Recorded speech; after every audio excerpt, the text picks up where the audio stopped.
መስቀል ብዙ ጊዜ በእኛ ቤተክርስቲያን በሰባኪያን አባቶች እንደዚህ ይጠቀሙታል። እሱም መስቀልና ይሄን መስቀል ሲያረጉ ምንን ሪፕሬዘንት እያደረጉ ነው? መስቀሉስ ምንድነው የሚወክለው? ምንድነው አሁን ይሄ መስቀል ማረጎት ምንድነው እየነገሩን እየሰበኩን ያሉን? አንድ ሰው መስቀል ሳይ ምንድነው የሚማረው? ምክንያቱም ብዙ ጊዜ መስቀል ይሄ ጥያቄ እንግዲህ ይሄንን መልስላለሁ። ለምን መሰለ ልጨርስልዎት አንዴ። ብዙ ጊዜ ይሄንን መልሳለሁ ባጭሩ። አትሂድ አንዴ ቆይ ልጨርስልዎት። ብዙ ቦታ አትሂድ። አይ ቆይ ለሄድ ሳይሆን ከመስቀሉ ጋር ያለው ነገር ንገሩት ይሄ ነው። ብዙ ቦታ አትሂድ። እሺ እኛ ስናረግ ብረት አረጋችሁ፣ እንጨት አረጋችሁ፣ ድንጋይ አረጋችሁ እየተባልን ብዙ ጊዜ እንወቀሳለን በፕሮቴስታንት ወንድሞቻችንና እርሶ ደግሞ አሁን ያው መስቀሉን አረገ ማለት እኔ ነኝ የወቀስኩ። እኔ ነው እርሶ አላልኩም። እኔ ነኝ የወቀስኩ። ኧረ እኔ እርሶ አላልኩም፣ ሌሎች ነው ያልኩት። ይኸውልሽ ስማ በደንብ ስማ። እንግዲህ የሚገባበት ቸርች ነግሬሃለሁ። በዚሁ ላይ መስቀል ያለ ተመልከት። መጽሐፍ ቅዱስ ላይ መስቀል ያለ ሰዎች ቸርች ውስጥ ሲገቡ ማሊያ ሲለብሱ መስቀል ያለው ማሊያ ይለብሳሉ። ቄሶችም መልሰው መስቀል ያለውን ልብስ ለብሶ ይቀድሳሉ ማለት ነው። ከዛም አልፎ ተርፎ በየቸርቹ ጫፍ ላይ መስቀል ያለ። ስለዚህ ይህንን መስቀል ያደረግኩት እኔ የእግዚአብሔር መንፈስ አይን ከፍቶ ስላሳየኝ ነው። አየህ ገባ? ድሮ አላረግም፣ ግን የመስቀሉ ምስጢር መንፈስ ቅዱስ ስለገለጠኝ ነው ማድረግ የጀመርኩት ወንድሜ። ስለዚህ አሁን እኛ በየቸርቹ መስቀል ያለውን ለሚቃወሙ እንጂ እኔም መስቀልን አልቃወምም። መስቀልም ስላደረግ ትክክለኛ አገልጋይ ነህ ልትባል አትችልም። ስላደረግኩ ማለት ነው። ግን ስላላረግ ክርስቲያን አይደለም ማለት አይባልም። ዋና የኛ መለካ ልባችን ነው። ምንሰራው ስራ ነው። በእግዚአብሔር ፊት ይመዘናል። ስለዚህ መስቀል በሩቁ አይቶ ጠላት ይሄን እየተሸበረ ነው፣ ግራ እየተጋባ ነው። አየህ በፊት ያረግ ነበር። ስለዚህ ዛሬ እኔ ያረግኩት ገብቶኝ ነው ያደረግኩት ወንድሜ። እሺ መልካም አመሰግናለሁ። በፊት አረግ ነበረ፣ ገብቶኝ ነው ያደረግኩት መስቀል። በፊት አላረግም ነበረ፣ አሁን ግን ማረጉ ገብቶኝ ነው ያረግኩት አሉና አሁን የተረዱት ነገር ምንድነው? በዚህ መስቀል በማረጎት አዲስ ያገኙት ነገር ወይ ደግሞ መስቀል ማረጉ የሰጠው ጥቅም ምንድነው? በፊት አላረግም ነበር አሉ እና በፊት የማያረጉበት ምክንያት ምን አለማወቆት ነበር? አሁን ደግሞ እንዲያረጉ ያረጉት ያወቁት ነገር ምንድነው? አጠቃላይ እንደ በፊት አጠቃላይ እኮ እዚህ ውስጥ ያላችሁ በደንብ ስሙኝ። እንግዲህ እኛ እዚህ ጋር መስቀሉ ክርክር ይዞናል። ብዙ ሰዎቹን ክርክር እየያዛቸው ነው። እኔ መስቀል አንድ ጴንጤ በማድረግ እኔ ግን በፍጹም እግዚአብሔር አይንን ከፍቶ ስላሳየኝ ነው መስቀል። ወንድሜ ዛሬ ልንቀልድ እንችላለን፣ ልንተች እንችላለን። መስቀል እዚህ በማድረግ እኔ ማለት ነው የመስቀሉን ምስጢር የገለጠልኝ የእግዚአብሔር መንፈስ ቅዱስ ነው።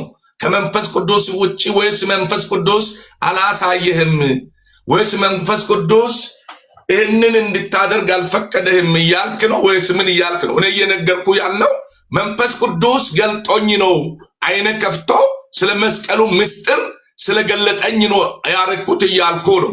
ከዛ ውጭ ምን ትፈልጋለህ? ኦኬ ምን መሰሎት የነበረው በፊት አላረግም ነበር። አሁን በፊት አላረግም ነበር ሲሉ መቼም ክርስቲያን ነው አይደል? በፊትም ያው ክርስቲያን ነው። አሁን እናቁም። ዘግተናል። ይህንን ፋይል ዮኒ ማኛ ዘግተናል። ጸሎት የሚፈልጉት ደመ ምን ፈልጎ እንደመጣላቅም ደመ የሚወደው ሰው ነው። ጌታ ይባርኮ። በእውነት ጥሩ ሰው ነው። አሁን ምን ፈልጎ እንደመጣላቅም እስ ደመን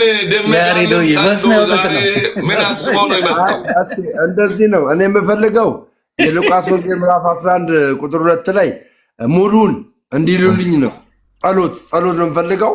ሙሉን እንዲሉልኝ ነው። አባታችሁ ነው ይበሉልኝ። ያው አባታችሁ ነው ይበሉልኝ። ሙሉን አባታችሁ ነው። ጸሎት ደሜ ግን ችግር አለበት። ጸሎት እኮ ነው። ጸሎት ጸልልኝ እያልክ ነው አይደለ? ጸሎት አድርግልኝ እያልክ ነው አይደለ? አይ ሉቃስ ላይ ያለውን ነው እያለ ወይ የጸሎቱን ርዕስ ስጥ። ጸሎት ማለት በደንብ ስማ። ጸሎት ርዕስ ስጥ ማለት ደም አንተም ታውቀዋለህ፣ ሐሳብህ ትነግራለህ። ሐሳብህ ከነገርክ ነው እንጂ በዚህ ጥቅስ ጠቅሰህ በዚህ ጸልልኝ ማለት አይባልም። ስለዚህ አንተ ግን በምትፈልገው ነገር ላይ ጠቅሰህ በዚህ ጸልልኝ ስትል ጸሎት ሲደረግልኝ ሳይሆን ሲቀሪ ነው። አንተ ነቢይ አይደለም የምትለው፣ አገልጋይ አይደለም የምትለው። ስለዚህ አንተ በምትፈልገው ነገር ላይ ጸልልኝ ይበል። እሺ ዘማች አባታችን ወይ በዳ ደምዋ ይቅርታ በጣም እሺ። የሆነ በቃ ትምህርት ላይ ካላወሩ እኔ ልውረድ። ያው ትምህርት ላይ የሚያወሩ መስሎኝ ትምህርት ላይ ጨዋ ናቸው። ትምህርት ላይ የሚያወራ ሰው ከመጣ እመጣለሁ። እሺ ጨዋ ናቸው። ትምህርት ክርክር ላይ ማንበብና በነገራችን ላይ አንድ ነገር ክርክር ላይ ወንጌል ብቻ ሰብካል፣ ጸሎት ብቻ ይጸልያል። ተከራካሪነት አዋጣንም። አዎ ገባኝ። አንዴ ፕሮፌት ለምን መሰሎት የወሎት እዚህ ቲክታክ ላይ ብዙ እንትኖች አሉ። ለምሳሌ ፕሮቴስታንት ሳይሆኑ ፕሮቴስታንት ነን የሚሉ፣ ኦርቶዶክስ ሳይሆኑ ኦርቶዶክስ ነን የሚሉ፣ ነቢ ሳይሆኑ ነቢ ነን የሚሉ ብዙ አሉ እና መጽሐፍ ቅዱስ ደግሞ የሚለው በፍሬዎቻቸው ታውቋቸዋላቸው ነው። ከፍሬያቸው አንዱ ትምህርት ነው። ስለዚህ አሁን ለምሳሌ ኮመንት ላይ ያዩ ከሆነ እናንተ ኦርቶዶክሶች ድራማ እየሰራችሁ ነው፣ የራሳችሁን ሰው እንደዚህ አምጣችሁ እያሉ ትምህርት ያስተምርበል ትምህርት አስተምርበል አስተምርበለ መድረክ ይሰጥ። አንተም ስማ ቁጭ ብለ ትምህርት አስተምር። አው ትምህርት አስተምሪ፣ ለትውልዱ ትምህርት አስተምሪ ብለ ጊዜ ስጥ። ይሆን ይበሉ ጊዜ ካለው አሁንም አስተምራለሁ። አንዴ ቆይ ፕሮፌት ያሬዶ ከመውረዱ በፊት ማለት ያሬዶ ከመውረዱ በፊት ያሬዶ አንድ ጥያቄ አለ። ሚውት አድርጎ አንዴ እርሶ ሚውት አድርጉ። ምክንያቱም 2800 ሰው ስላለ ይህን ሀሳብ ሼር እንድታደርግልን ስለምንፈልግ ማለት ነው። ያሬዶ የዚህ የሐዋርያ ሥራ ምዕራፍ 16 ቁጥር 9 እና የዕብራውያን ምዕራፍ 12 ከቁጥር 1 ጀምሮ ያለው ሀሳብ ጳውሎስ የሰውን ጸሎት እንዴት ነው መስማት የሚችለው? እንዴት ነው ሊሰማ የሚችለው? እኛውን እንግዲህ ጻድቃን ሰማዕታት ጸሎታችን ይሰማሉ ይላሉ። ከዚህ ጥቅስ እኮ እንደዛ ሊሆን ይችላል። ያሬዶ እስኪ ይህንን ጉዳይ አብራራው። ምክንያቱም 2800 ሰው ስላለ ይህንን እኛም ስንጸልይ ለምን እንደምንጸልይ በዛው ትነግርልናለ። ሀሳቡን በደንብ ድፋይን እንድታደርገው ማለት ነው። አይ በሚዋይ ሰው ቢኖር ጥሩ ነበረ።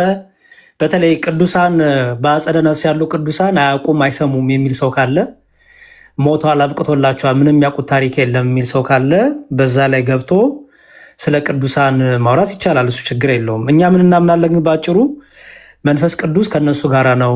መንፈስ ቅዱስ ከነሱ ጋር እስከሆነ ድረስ መንፈስ ቅዱስ ባወቀ እግዚአብሔር ባወቀ ይገልጥላቸዋል። ከራሳቸው ያውቃሉ አላልንም እኛ። መንፈስ ቅዱስ ይገልጥላቸዋል። መንፈስ ቅዱስ ጥበብ ማስተዋል ይሰጣቸዋል። ቅዱስ ጳውሎስ እንደተናገረው ልኖር ከክርስቶስ ጋር ሊሄድ ከክርስቶስ ጋር ልኖር ናፍቃለሁ እንዳለው ነው። ሰው ቅዱሳን በስጋ ሲያርፉ ሩጫቸውን ሲጨርሱ ምድራዊ ሩጫ ነው የጨረሱት። በሰማይ ያለው ህይወታቸው የመኖር ህይወት ይባላል እንጂ የሞት ህይወት አይደለም። ስለዚህ ለዚህ ነው ቅዱስ ጳውሎስ ዛሬ በድንግዝግዝ ያለው ዛሬ ከእውቀት ከፍዬ አውቃለሁ ኋላ ግን እያለ ደግሞ የሰማዩን ዓለም ይናገራል። እና እኛ ሲጀመር ነፍስ አዋቂ ናት። ነፍስ አትሞትም። ለምሳሌ ከትንሣኤ ሙታን በኋላ ከሙታን ትንሣኤ በኋላ እንዴ እናመሰግናለን እኮ አይደለ? እግዚአብሔርን እናመሰግነዋለን። ቅዱስ ቅዱስ ቅዱስ እያልን አብ ወልድ መንፈስ ቅዱስ ፊት እንዘምራለን፣ እናመሰግናለን እኮ እያልን እናምናለን። መቼም ማመስገን መዘመር ይቀጥላል ማለት ነው በሰማይ። እግዚአብሔርን ማመስገን ይቀጥላል ማለት ነው በሰማይ። ታዲያ እግዚአብሔርን ማመስገን በሰማይ ይቀጥላል ስንል አሁን ምላስና ጥርስ ተገናኝተው እንደምናወጣው አይነት በስጋ እንዳለን ማለት ነው አይደለም። የነፍሳችንን አዋቂነት ነፍሳችን መዋቲ አይደለችም። ነፍሳችን አዋቂነቷ ተናጋሪነቷና ህያውነቷ ከስጋ ስለተለየች አይጠፋም፣ አይሞትም፣ ይቀጥላል። መንፈስ ቅዱስ ደግሞ ከነሱ ጋር ስላለ ደግሞ እግዚአብሔር ይህን ይገልጥላቸዋል ብለን እናምናለን። አሁን ለዚህ ማስረጃው እንግዲህ የሐዋርያት ሥራ ምዕራፍ 16 ቁጥር 9ን፣ ዕብራውያን 11ና 12ን፣ ዮሐንስ ራእይን ብዙ ክፍሎችን ማንሳት እንችላለን እና በዚህ በሐዋርያት ሥራ ምዕራፍ 16 ቁጥር 9 ላይ ያለውን ብቻ ላሳይና የነብይንም ሰዓት እንዳልወስድባቸው ዮንያ እንዴት ትልቁ ሊያርገኝ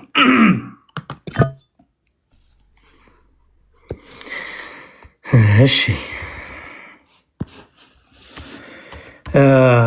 በጣም ይቅርታ እንግዲህ ነብይ አቋረጥኩት፣ ለዛ ይቅርታ ጠይቃለሁ። የሐዋርያት ሥራ ምዕራፍ 16 ቁጥር 9 አይ በእኔ በቃ እችን እንትን ብዬ እወጣለሁ፣ ችግር የለውም ነብይ። እኔ እግዚአብሔር በሚያውቀው ትምህርት ላይ ካወሩ እኔም እርሶም እንዲያው የምናውቀውን ነገር ሼር እንድናደርግ በሚል ነው። ግን ምንም ችግር የለውም። ዋናው ከእንትን ካልን ከተግባባን ችግር የለውም። ሐዋርያት ሥራ ምዕራፍ 16 ቁጥር 9 እንዲህ ይላል፣ ራእይም ለጳውሎስ በሌሊት ታየው ይላል። ራእይም ለጳውሎስ በሌሊት ታየው። እችን ጥቅስ ያዛት እሺ ዮኒ ፕሊዝ። የሐዋርያት ሥራ ምዕራፍ 16 ቁጥር 9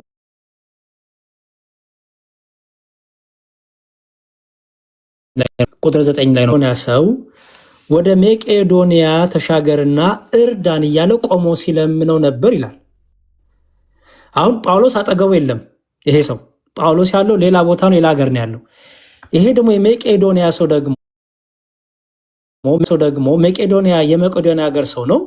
መቄዶንያ ሀገር ሆኖ ይለምናል ጳውሎስን ይጠራዋል። ግን ጳውሎስ አጠገቡ የለም።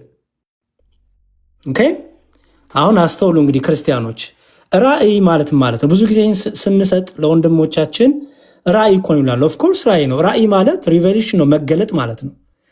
የእግዚአብሔር ለወዳጆቹ ለቅዱሳኖቹ የሚገልጠው ማለት ነው። በማየት በማሳየት ሊሆን ይችላል፣ በመስማት ሊሆን ይችላል። እግዚአብሔር የሚነግራቸው የሚገልጥላቸው ማለት ነው። ራእይ ስለሆነ ውሸት አይደለም። ራእይ እውነት ነው፣ ምክንያቱም ከመንፈስ ቅዱስ የሆነ ራእይ ስለሆነ። አሁን ጥያቄው እሱ አይደለም። ለቅዱስ ጳውሎስ መንፈስ ቅዱስ በራእይ ገለጠለት፣ አሰማው፣ አሳየው ማለት ነው። ግን ይሄ መቄዶንያ ሰው ጳውሎስን እርዳን እያለ ሲለምን ጳውሎስ አብሮት አልነበረም። ጳውሎስ አጠገቡ የለም። ጳውሎስን ፊት ለፊቱ እያየውም አይደለም። ግን ምን እያደረገ ነው? ጳውሎስን እርዳን እያለ ወደ ጳውሎስ ሲለምን ሲጠይቅን፣ መለመን መጸለይ ማለት ነው። ኦኬ የሚገርመው ነገር ከሆነ ወንድም ጋር ከአንድ ፕሮቴስታንት ወንድም ጋር ደሜን ባለበት ውይይት ስናደርግ ይሆን ይሄን ክፍል ምን ብሎ ተረጎመልኝ? የመቄዶንያ ሰው የሚለው ሰው አይደለም፣ አክቹዋል ሰው አይደለም። አክቹዋል ሰው ሳይሆን ጀስት ልክ እንደ በቃ በራእይ ያለ ኢማጂነሪ ሰው ነው እንጂ ሰው አይደለም ብሎ ፈታልኝ ማለት ነው። ኦኬ ሰው አይደለም ብሎ ፈታልኝ። ኦኬ እኔ ደግሞ ምን አደረኩኝ? ምን ችግር አለው? እናት ቋንቋውን ለምን አንፈታውም? እናት ቋንቋው እንዴ ብሎ ፈታው። ይሄንን ብለን እዚህ ላይ ገባው። ባይብል ሀብ ይባላል ይሄ ፔጅ፣ ይሄ ዌብሳይት ጠቅላላ የመጽሐፍ ቅዱስን እናት ቋንቋውን፣ እንግሊዘኛውን ሁሉንም የሚያስቀምጥ ነው፣ ብሉይንም ሐዲሱንም። ከዛ አክት ላይ ገባውኝና ይኸው አክት ቻፕተር 16 ቨርስ 9 ላይ ምን ብሎ ያስቀምጠዋል? ይኸው እዩት። እንግሊዘኛውንም ጎን ለጎን ያስቀምጠዋል። ኦኬ ምን ይላል? A vision appeared to Paul in the night. A man of Macedonia was standing and appealing to him and saying, "Come over to Macedonia and help us." Appealing to him ይላል። ኦኬ ኦር ምን ይላል? ፓራክሎን ይላል ግሪኩ። ፓራክሎን ይላል እና ቋንቋው ኦኬ ፓራክሎን ማለት to call or for to exhort or to encourage ይላል፣ መጣራት ይላል።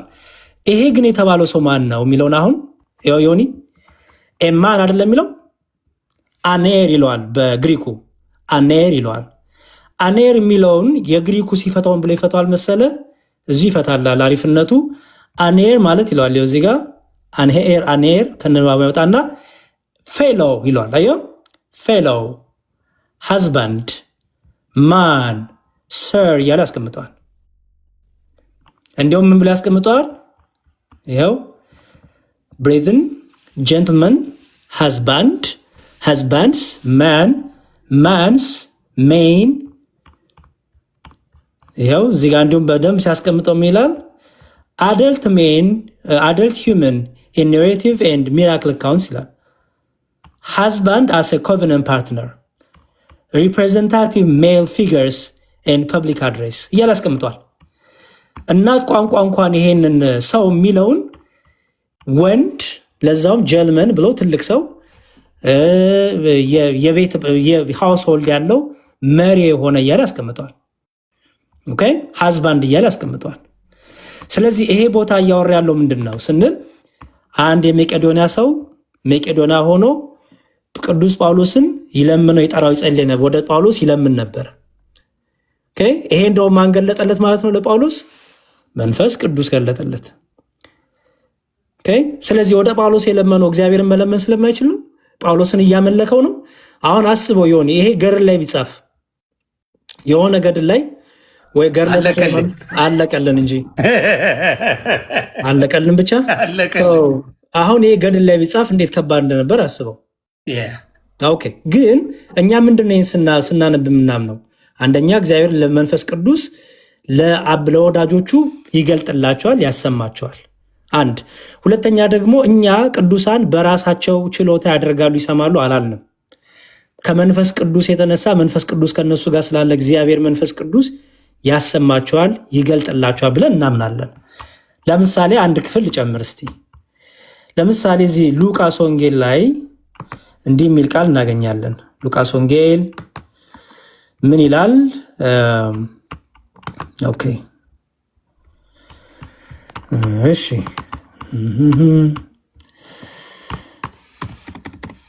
ብዙ አለ። ያው ደሚያውን ድንገት እንዲያው ስላነሳው ባለፈውም ስላነሳ ነው።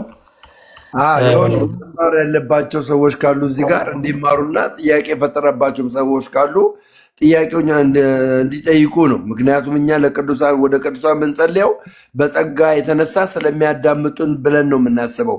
ያንን ነው እንግዲህ ያሬዱ እያስተማርክ ያለው። ቴንክ ዩ። ኦኬ የሉቃስ ወንጌል ምዕራፍ 15 እንዲህ ይላል ቁጥር 7 ላይ ዮኒ ታውቀዋለህ ብዬ አስባለሁ። ባለፈው አይ ቲንክ አንብበናል መሰለኝ ከአንተ ጋር። ምን ይላል? እላችኋለሁ አለ አምላካችን ኢየሱስ ክርስቶስ፣ እላችኋለሁ እንዲሁ ንስሐ በሚገባ በአንድ ኃጢአተኛ በእግዚአብሔር መላእክት ፊት ደስታ ይሆናል። ቁጥር 7 ላይም ደገመውና እንዲሁ ንስሐ ከማያስፈልጋችሁ ከ99 ጻድቃን ይልቅ ንስሐ በሚገባ በአንድ ኃጢአተኛ በሰማይ ደስታ ይሆናል። አሁን የሆነ ጥያቄው ምንድነው? ይሄን ጥቅስ ያዝ። የትኛው? ሉቃስ 15 ነው ያልከኝ? ሉቃስ 15 አዎ። ኦኬ ቁጥር ስንት? ሉቃስ 15 ቁጥር 7 እና ቁጥር 10 ነው ያነበብኩት። ኦኬ ቁጥር 7 ላይ ያው ንስሐ የሚገባው መቼም አንድ ሰው በህይወተ ስጋ ያለ ነው አይደለ? በምድር ላይ ያለ ነው አይደል? ኦኬ እሱ በምድር ላይ ንስሐ ሲገባ በሰማይ ያሉት በምን አውቅ ነው ደስታ የሚያደርጉት? ምን አውቀው? ምክንያቱም እኔ እናንተ እንኳን በዚህ ሰዓት እያወራን በጣም ብሶ እኮ ሚሊየንስ ንስሐ ይገባል አይደል? ስለዚህ የተመላለሰ መልአክ ሪፖርት እያቀረበ ነው። ዛሬ ዮኒ ገብቷል፣ ዛሬ ፕሮፌት ገብቷል፣ ዛሬ ደሜ ንስሐ ገብቷል፣ በሉ እልል በሉ ዘምሩ እያለ ነው መልአኩ እየሄደ እየተመላለሰ። ፕሮፌት ድኗል አልገባም። አይ ቆይ ምሳሌ መስጠት ነው በማል እንዳትረሳ ብዬ ነው። ስለዚህ ንስሐ ሲገባ በሰማይ ደስታ ይሆናል ይላል። በሰማይ ደስታ ለምን ሆነ? ምን አይነት ኮሚኒኬሽን ቢኖር ነው? ኦኬ ኮሚኒኬሽን ከሌለ፣ ምንም አይነት ኮኔክሽን ከሌለ የአንድ ኃጢአተኛ በሰማይ በምድር ንስሐ መግባት በሰማይ በሚኖሩት ዘንድ እንዴት ደስታ ይሆናል? ኦኬ የእኛ መልስ ምንድን ነው? አንደኛ ሩጫቸውን የጨረሱና በሩጫ ላይ ያሉ በክርስቶስ ተጋጥመዋል ብለን እናምናለን። መጽሐፍ ቅዱስን ስለሚነግረን ክርስቶስ ላይ ስለተጋጠምን የሚገርም ነገር ቅዱስ ጳውሎስ ይህንን አንድነት ሲያወራ አንደኛ ቆሮንቶስ ጥቅሶችን እያስክ ሆኒ አንደኛ ቆሮንቶስ፣ ምክንያቱም ወደፊት ከሰዎች ጋር ስታወራ ይጠቅመሃል ብዬ ያስባሉ እነዚህ ጥቅሶች። ኦኬ አንደኛ ቆሮንቶስ ምዕራፍ 12 ቁጥር ስንት? ከቁጥር 14 ጀምሮ ላንብብልህ። እሺ እንዲህ ይላል፣ አካል ብዙ ብልቶች እንጂ አንድ ብልት አይደለምና እግር። ኦኬ አሁን እኔ የፈለግኩት ፓርቲቱ መሰለ። ያው ምን ይላል? ዳሩ ግን ይልና ብልቶች ብዙዎች ናቸው፣ አካል ግን አንድ ነው አለና ከዛ አይን እጅ አታስፈልገኝም ካለ በኋላ አስተውላውን ዮኒ፣ ነገር ግን ደካሞች የሚመስሉ የአካል ብልቶች ይልቁን የሚያስፈልጉ ናቸው። እነዚህ ደካማ ብልቶች አካሉ ላይ ያሉ ናቸው። አስተውል ዮኒ። ኦኬ ምክንያቱም ምን ተብለዋል? እነዚህ ብልቶች ተዘረዘሩና ከዛ ውስጥ መርጦ ደካማ ብልቶች አሉ አለ። እነዚህ ደካማ ብልቶች ግን ያስፈልጉናል አለና ቀጥሎ ምን አለ? ከአካልም ብልቶች ያልከበሩ ሆነው ይላቸዋል። እነዚህን የሚመስሉንን በሚበዛ ክብር እናለብሳቸዋለን። እንዴ እኛን እንዴ ክብርን የምናለብሳቸው የደከሙትን ብልቶች? በሚበዛ ክብር እኛንን ክብር የምናለብሳቸው። ቅዱስ ጳውሎስ ምን እያለን ነው? ይኸው ያልከበሩ ብልቶችን በሚበዛ ክብር እናለብሳቸዋለን ይላል። በምናፍርባቸውን ብልቶቻችን ክብር ይጨመርላቸዋል አለና ክብር ያላቸው ብልቶቻችን ግን ደግሞ አለ አስተውሊዮኒ ክብር ያላቸው ብልቶቻችን ግን ይህ አያስፈልጋቸውም ይላል። እነዚህ ክብር የሌላቸው ያልከበሩ የተባሉት እገዛ ይፈልጋሉ፣ ወደ ክብር እንዲመጡ እገዛ ይፈልጋሉ አለ። እነዚህ ክብር ያላቸው ብልቶቻችን ግን አያስፈልጋቸውም ይላል።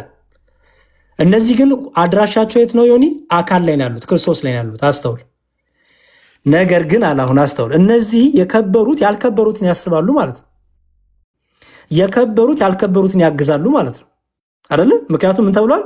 ክብር ያላቸው ብልቶቻችን ግን ይህ አያስፈልጋቸውም። የትኛው እንዳልከበሩት ብልቶች እገዛ የሚፈልጉ አይደለም ይላል። ነገር ግን አለ ብልቶች ግን ምን ይበሉ? እርስ በእርስ በትክክል ምን ይበሉ? ይተሳሰቡ ዘንድ አየኸው እንጂ በአካል መለያየት እንዳይሆን ለጎደሎ ብልት የሚበልጥ ክብር እየሰጠ እግዚአብሔር አካልን አገጣጠመው። አንድን ብልት ቢሰቃይ አሁን የውዝች ጋር አንድን ብልት ቢሰቃይ ብልቶች ሁሉ ከእርሱ ጋር ይሰቃያሉ። አንድን ብልት ቢከብር ብልቶች ሁሉ ከእርሱ ጋር ደስ ይላቸዋል። እናንተም የክርስቶስ አካል ናችሁ፣ እያንዳንዳችሁ ምንድን ናችሁ? አሁን ብልቶች ናችሁ። ኦኬ፣ እነዚህ እያንዳንዱ ብልቶች ናቸው የተባሉት ዮኒ በስጋ ብቻ ያሉት ናቸው? እኔ እናንተ ብቻ ነን ወይ? ክርስቲያኖች በስጋ ሩጫ ላይ ያሉት ብቻ ናቸው? አይደሉም እንዴ? በአጸደ ነፍስ ያሉት በስጋ ስለሞቱ ከአካል ብልት ከመሆን ይቆረጣሉ እንዴ? ነው ሩጫቸውም የጨረሱትም በሩጫ ላይ ያለነውም አድራሻችን ማን ነው? ኢየሱስ ክርስቶስ። ክርስቶስ ላይ ተጋጥመናል ሁላችንም። ኦኬ፣ መድረሻችን አድራሻችን ማን ነው? ኢየሱስ ክርስቶስ። ስለዚህ እኔ ስሰቃይ ቅድም ምን አለን ሆንዬ? ሉቃስ ወንጌል ላይ አንድ ኃጢአተኛ በምድር ንስሐ ሲገባ በሰማይ ምን ሆና ብለናል? ደስታ ይሆናል።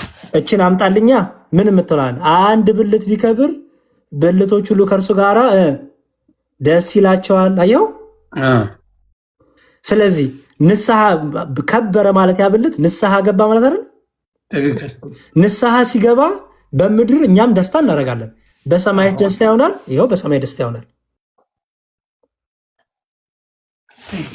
ኦኬ፣ አንድ ብልት ደግሞ ቢደክምስ በምድር ይኸው ብልቶች አንድ ብልት ቢሰቃይ ማለት ምን ማለት ነው? ቢደክም ማለት ነው። ብልቶች ሁሉ ከእርሱ ጋር ይሰቃያሉ ይላል። ይሰቃያሉ ማለት ነው ያግዙታል ማለት አይደለ? ትክክል። በቃ ያግዙታል። ስለዚህ እኛ ምን እናምናለን? በአጸደ ነፍስ ያሉ ቅዱሳን ያግዙናል። ቅዱሳን ስለኛ ይጸልያሉ፣ መላእክቱ ስለኛ ይጸልያሉ ብለን እናምናለን። ማጠቃለያ አንድ ጥቅስ ልስጥና አላቁ። ማቴዎስ ወንጌል ያዝ ዮኒ። ማቴዎስ ወንጌል ምዕራፍ 18 ቁጥር 10 ዮኒ ይበቃናል። ከይቅርታ እንዴ የኔ ፔጅ አሳጥርልን ወንድም። ትምህርትም አይመቸውት አሳጥራሉኝ። እሺ ጸሎት ላይ አይመችም አይደለም፣ እየተማርኩ እኮ ነው። እየተማርኩ ነው። ፕሮፌት የመጨረሻ ጥቅስ ነው። አይዞህ ያንተን የመጨረሻ ጨርስ። ትምህርትማ ግዴታ 18:10 በዚህ ላይ የሚሞግተኝ ፕሮቴስታንት ካለ ይግባ። በዚህ አሁን ባነበብኩት ክፍል ላይ ይሄ ክፍል የማቴዎስ 18 በጣም የምወደው ጥቅስ ነው። በነገራችን ላይ ማቴዎስ 18:10 በጣም ድንቅ ጥቅስ ነው። ደግሞ ጌታን የተናገረው ይሄ ነው የሚከብደው። ይሄንን ሳንብ ነው ግራ የገባኝ እውነት ለመናገር ያሬደው እንደዚህ ይላል። ከነዚህ ከተናናሾቹ አንዱን እንዳትንቁ ተጠንቀቁ፣ መላእክቶቻቸው በሰማያት ዘወትር በሰማያት ያለውን የአባቴን ፊት ያያሉ እላቸዋለሁ ነው ይላል። ከአንዳንድ ፕሮቴስታንት ወንድሞች ጋር ስናወራ አይ እዚህ ጋር እኮ የአባቴን ፊት ያሉ የተባሉት ምስጋና ነው አምልኮ ነው አሉ። ኦኬ፣ ለአምልኮና ምስጋና ከተንና እስቲ ያው ከነዚህ ከተናናሾቹ አንዱ እንዳትንቁ ተጠንቀቁ። ምክንያቱስ መላእክቱ እግዚአብሔርን ያመሰግናሉና ሊባል ነው። ከነዚህ ከተናናሾቹ አንዱ እንዳትንቁ ተጠንቀቁ፣ ምክንያቱም መላእክቱ እግዚአብሔርን ያመልካሉና ሊባል አያስኬድም። አየው፣ ምክንያቱም ጌታ ይሄን የመላእክቱን ያመጣው ከነዚህ ከታናናሾች መናቅ ጋር ነው ያመጣው። ምክንያቱም እንዳትንቁ ተጠንቀቁ ተብሎ ምክንያቱ ሲባል እግዚአብሔርን መላእክቱ እግዚአብሔርን ስለሚያመልኩ ሊባል ነው? አይሆንም። ምክንያቱም የአባቴን ፊት ያያሉ ይላል። ስለማ መላእክቶቻቸው ይላል እዚህ ጋር መላእክቶቻቸው። መላእክቶቻቸው ማለት ምን ማለት ነው? የእነዚህ የሚጠብቋቸው መላእክት ማለት ነው። የእነዚህ መላእክት የእግዚአብሔር የአባቴን ፊት ያያሉ። ፊት ማየት ማለት ነው። የአባቴን ፊት ያያሉ። አስገባይ ለእግዚአብሔር ፊት ይቆማሉ ነው። እስቲ ልሞግተው የሚል ሰው አለ። ይግባና ወይ ይሞግቱኝ። አይ ምንም የማያውቅ ነው አባቴ ሌውስጥ ጃ ምንም የማያውቀው ነገር እሱ ላመጣው ሐሳብ እናገራለሁ። እሺ ያቁታል ይህን ጥቅስ ፕሮፌት። እሺ አመሰግናለሁ። አዎ ወደ ትልቁ አድርገን እሺ ይህን ጥቅስ ያቁታል። ወደ ትልቁ አድርግ እነግርሃለሁ። እሺ ዮኒ እነግርሃለሁ።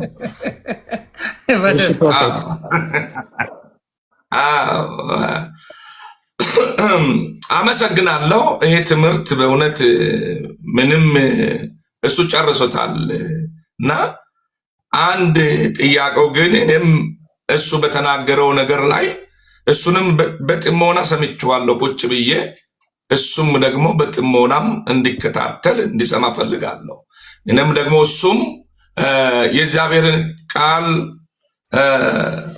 በትክክል በሆነው መንገድ አስረድተዋል። ግን አንድ ቦታ ያለውን ሐሳብ አስረዳለሁ። የእግዚአብሔር ቃል ስናገር ሐዋርያት ሥራ ምዕራፍ 4:12 ላይ ድህነት በሌላ በማንም የለም ይላል። ከዛም አልፎ ተርፎ የእግዚአብሔር ቃል አንደኛ ቆሮንቶስ ሐዋርያ ጳውሎስ ያስቀመጠው ምዕራፍ ነው የምናየው። ምዕራፍ 1 ከቁጥር 23 ላይ እኛ ግን ይላል የተሰቀለውን ክርስቶስን እንሰብካለን ይላል። በዚሁ ስፍራ ላይ እኛ ክርስቶስን ነው መስበክ ያለብን። ሞቶ የሄዱት መላእክ እንግዲህ በሕይወት ያሉት ናቸው። በእግዚአብሔር ዘንድ ያሉት የእግዚአብሔር አገልጋዮች ናቸው። እኛንም የሚጠብቁት ናቸው። እነሱ እንግዲህ ከዚህ በፊትም ቅዱሳን የምንላቸው አገልጋዮች፣ የተለያየ ስም የምንሰጣቸው አገልጋዮች በእግዚአብሔር ፊት እንግዲህ በመልካም ስራቸው እግዚአብሔር ዘንድ አሉ። ነገር ቢሆንም እነሱን ሊያማልዱን አይችሉም። አማላጃችን አንድ ክርስቶስ ብቻ ነው። የሞተው ሰው ሊያማልድ አይችልም። መልአክ ላንተ ሊያማልድ አይችልም። ቅዱሳን ሞቶ የሄዱት ስላንተ ሊያማልድ አይችልም። የኛ አማላጅ ኢየሱስ ክርስቶስ ብቻና ብቻ እንደሆነ ነው ምነግረው። ከዚህ ውጪ ሌላ የለም። አጭርና አጭር ቋንቋ ነው። ከዛ ውጪ ጸሎት የሚፈልግ ሰው ካለ ጸልዬ እወጣለሁ። ስለዚህ በዚህ ጸሎት የሚያምን ሰው ካለ ጸሎት አድርጌ እወጣለሁ። አንድ ቁጥር ነቅጥ ያሳይ። ጥያቄ የሌለ ሰው ጥያቄ ጠይቆት ጸልዬ እወጣለሁ። እናንተ ትቀጥላላችሁ፣ ግን ነፍሳት ይዳኑበት። ቆይ ፕሮፌት አንዴ ላሉበት ነገር ጥያቄ የሆነ ሰው ሲኖረውማ ማስረዳት ተናገሩ አይደል? በዚህ ጉዳይ ላይ ታንኪዩ። ስለዚህ ጥያቄ አለኝ በዛ ጉዳይ ላይ ካለ የሆነ ሰው መጠየቅ ይችላል። አንዴ እስቲ ያሬዶ ጠይቅ። እሺ ፕሮፌት ሐዋርያት ሥራን ጠቅሰውልኛል አይደለ? ሐዋርያት ሥራ ላይ ጠቅሰውልኝ ምዕራፍ 4ን ጠቅሰውልኛል አይደለ? ሐዋርያቱ መዳን በሌላ በማንም የለም እንድንበት ዘንድ የሚገባ ለሰዎች የሰጠ ስም ከሰማይ በታች ሌላ የለምና ብለው የመለሱበት ምክንያት ምን ተጠይቀው ነው? አዳኝ ማን ነው ተብለው ነው? ኢየሱስ ክርስቶስ ማን ነው ተብለው ነው?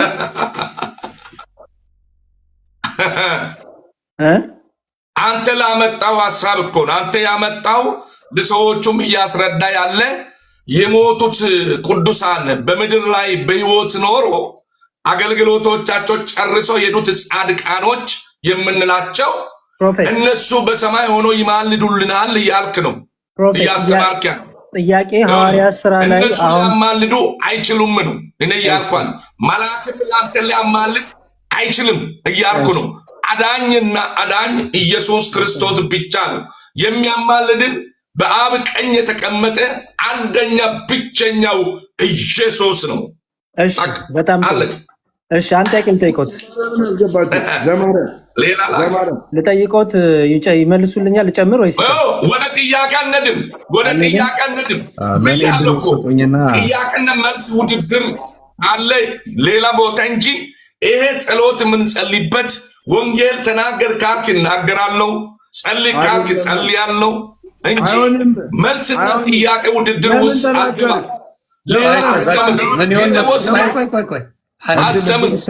ፕሮፌታችን ሌላ ጊዜ በደንብ በዚህ ጉዳይ እናወራለን። እርስዎ ጸሎት ብቻ ነው የሚያውቁት፣ ውሃ እንይዝና ሌላ ጊዜ ጸሎት ለሚፈልጉ አብረን እንጸልያለን። አሁን ወንድሞቻችን ይሄን ነገር መጽሐፍ ቅዱስ ከሚያውቁ ጋር እኔ አመሎትን አውቃለሁ። ክርክርን አልወድም። ወንጌል ስበክ ካልክ ሰብካለሁ። ጊዜ ወንጌሉንማ አያውቁትም። ስማ ለሁሉ ወንጌል ሰብካለሁ ስበክ ካልክ፣ ጸሎት ጸልይ ካልክ ጸልያለሁ። ከዛ ውጭ ክርክር ባለው ነገር ላይ ዘግቻለሁ። ተዘግቷል እሱ ፋይል። አሁን የጸሎት መድረክ ነው። አይ ቅድም የሆነ ሰው መጥቶ ቆንጆ ጥያቄ ጠይቆ ነበር። አንድ ሙስሊም መጥቶ አስረዱኝ ቢል እንዴት ነው የሚያስረዱት ለሚለው ወደፊት ተዘጋጅተውበት ይምጡ። አንድ ሙስሊም መጥቶ ወደው ለእኔ ክርስቲያን መሆን እፈልጋለሁ ቢል በምን መልኩ ማስረዳት እንዳለ ትንሽ ከበድ ይላል። ስለዚህ ሌላ ጊዜ ሲገቡ አብረን ገብተን እኛ ጸሎት ነው የምናደርገው።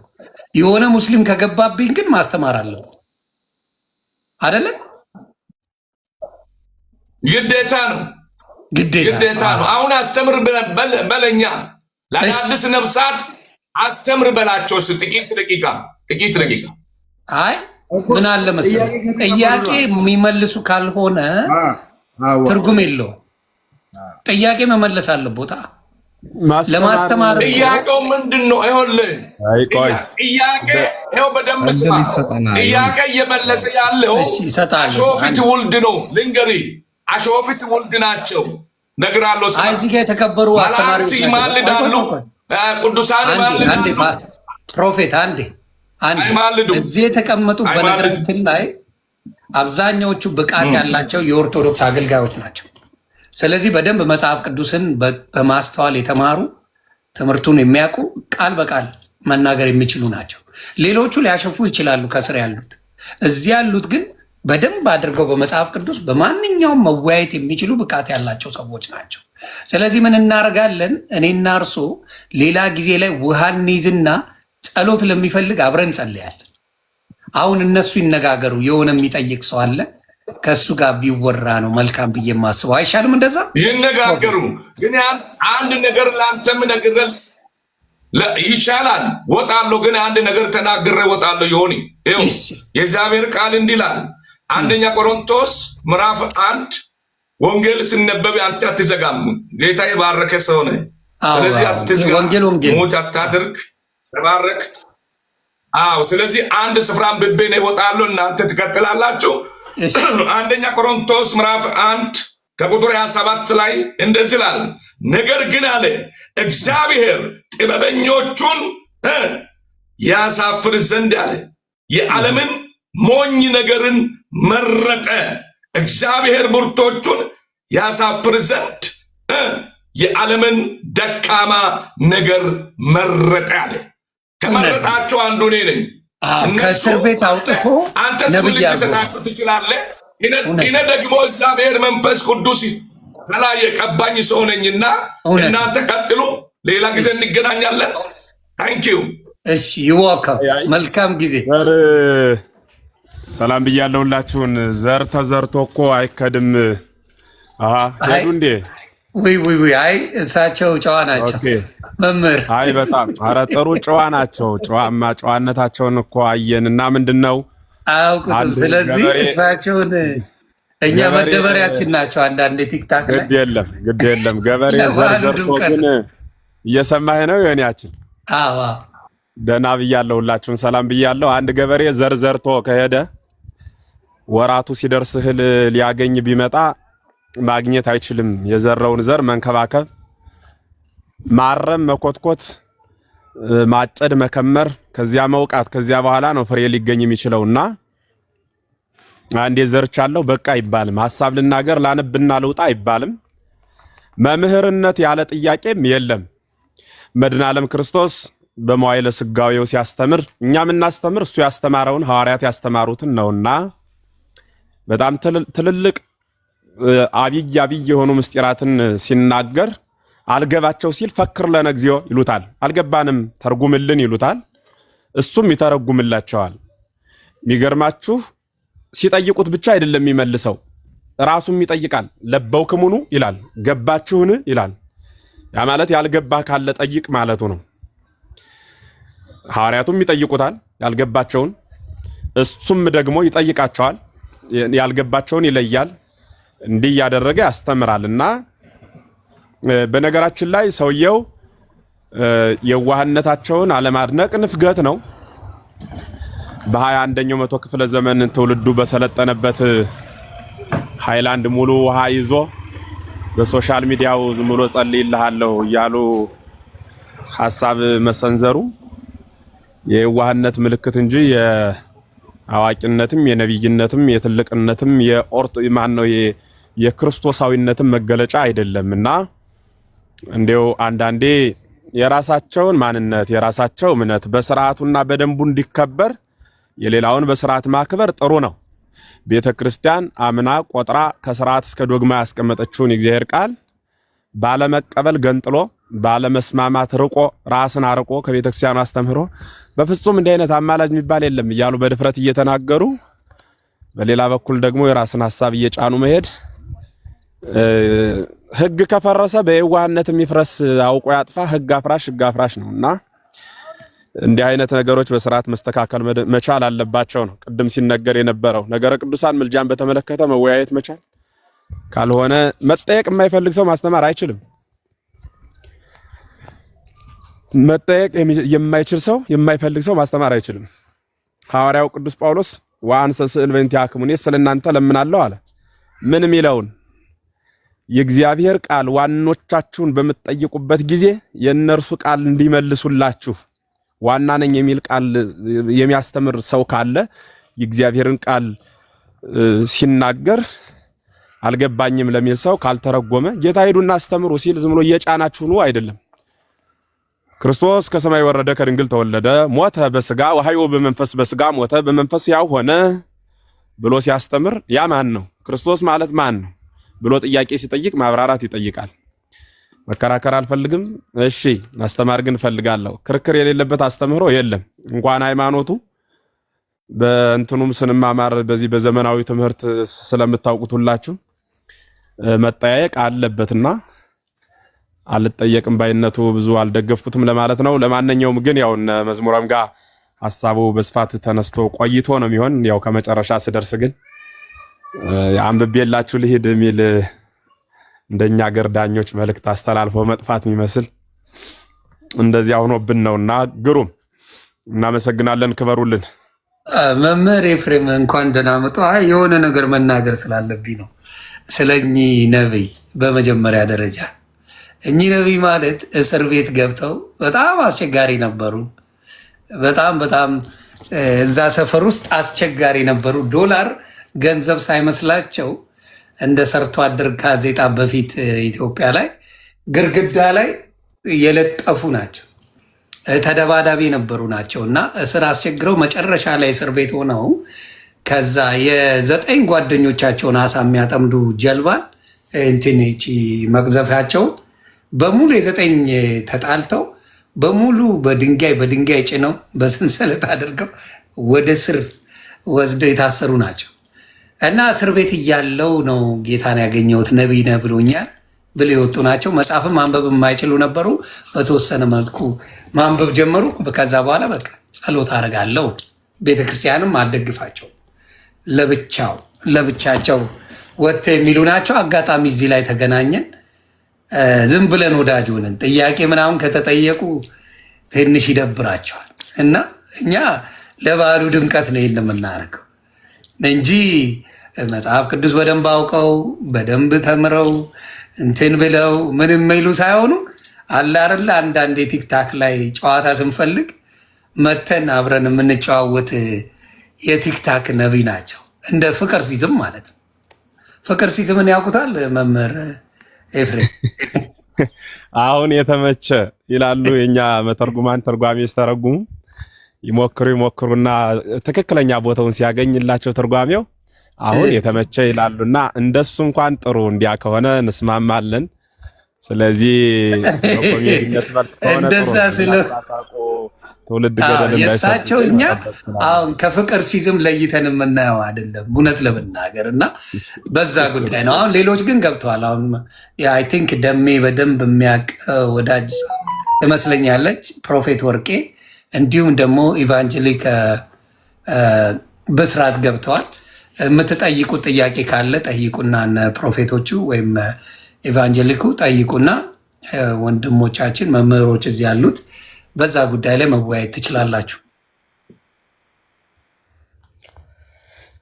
ኦኬ ቅዱሳኖች ሁላችሁ የእግዚአብሔር ሰላም ጸጋ ለእናንተ ይሁን። እንዴት ናችሁ? አስቀድሜ ሰላምን ጠይቃለሁ። እናንተ በደሙ የተገዛችሁ እግዚአብሔር የወደዳችሁ አንድ ብልት የሆናችሁን ሁላችሁ በክርስቶስ የተመረጣችሁ ሰላም ለእናንተ ይሁን። እኔ መጠየቅ የፈለግኩኝ አሁን የወረደ ሰውዬ ነው። በጣም አስቀድሜ እንደውም ቁጥር እየላኩ ነበረ። እንደዚህ ትልቅ ሰው ለማልስ ዝግጁ መሆን አለብን። ሁለተኛ የጊዜ ራዲ ቃሉ እየተናገረ የነበረ መጽሐፍ በሐዋርያ ስራ በቆሮንቶስ እንዲሁ እየተናገረ ነበረ ቃሉ። በጣም የሚገርማችሁ አንድ አካል ከታመመ ሁሉ አካሎች እንደሚታመም በጣም እያስረዳ ነበረ። በጣም የሚገርማችሁ ነው። እኔ በጣም ብዙ ነገሮች እንደውም ተምራለሁ ታቾኝ ማለት ነው። በጣም ደስ ብሎኛል። ምክንያቱ አሁን እየተናገረ ነበረ ወንድም እግዚአብሔር ዘመንን ይባርክና መጽሐፍ ቅዱሳን ሉቃስ ላይ ያለው ሐዋርያ ስራ ላይ ያለው እየተናገረ ያለው እኮ እውነተኛ ቃል ነው እያወራ ያለው። ነገር ግን ትልቅ ሰው ሆኖ ለጥያቄ መልስ መመለስ አይችልም ማለት በጣም ይከብዳል። እኛ ከሱ ምንድን ነው የሚማር? ምንድን ነው የሚያገኝ ከነሱ? ለምሳሌ እኔ ሴት ነኝ፣ የማይችል ነገር አይችልም፣ ይሄ ነገር መልሳለሁ፣ ይሄ ነገር አይችልም ካል ኃጢአት አይደለም። እና መማር ትምህርቱ መማር በጣም አስፈላጊ ነው። ይሄ የእግዚአብሔር ቃል ቀጥታ የተጻፈ ቃሉን ታዲያ ወደ ቅዱሳኖች አንጸልም ከተባለ ያዕቆብ 5:17 ላይ ለምንድን ነው ታዲያ የቅዱሳኖች ጸሎት ትልቅ እጅግ ስራ ታደርጋል የተባለ? ለምንድን ነው? ለምሳሌ መጽሐፍ ቅዱስ የጻድቃኖች ጸሎት ይላል እጅግ ትልቅ ስራ ታደርጋለች ይላል።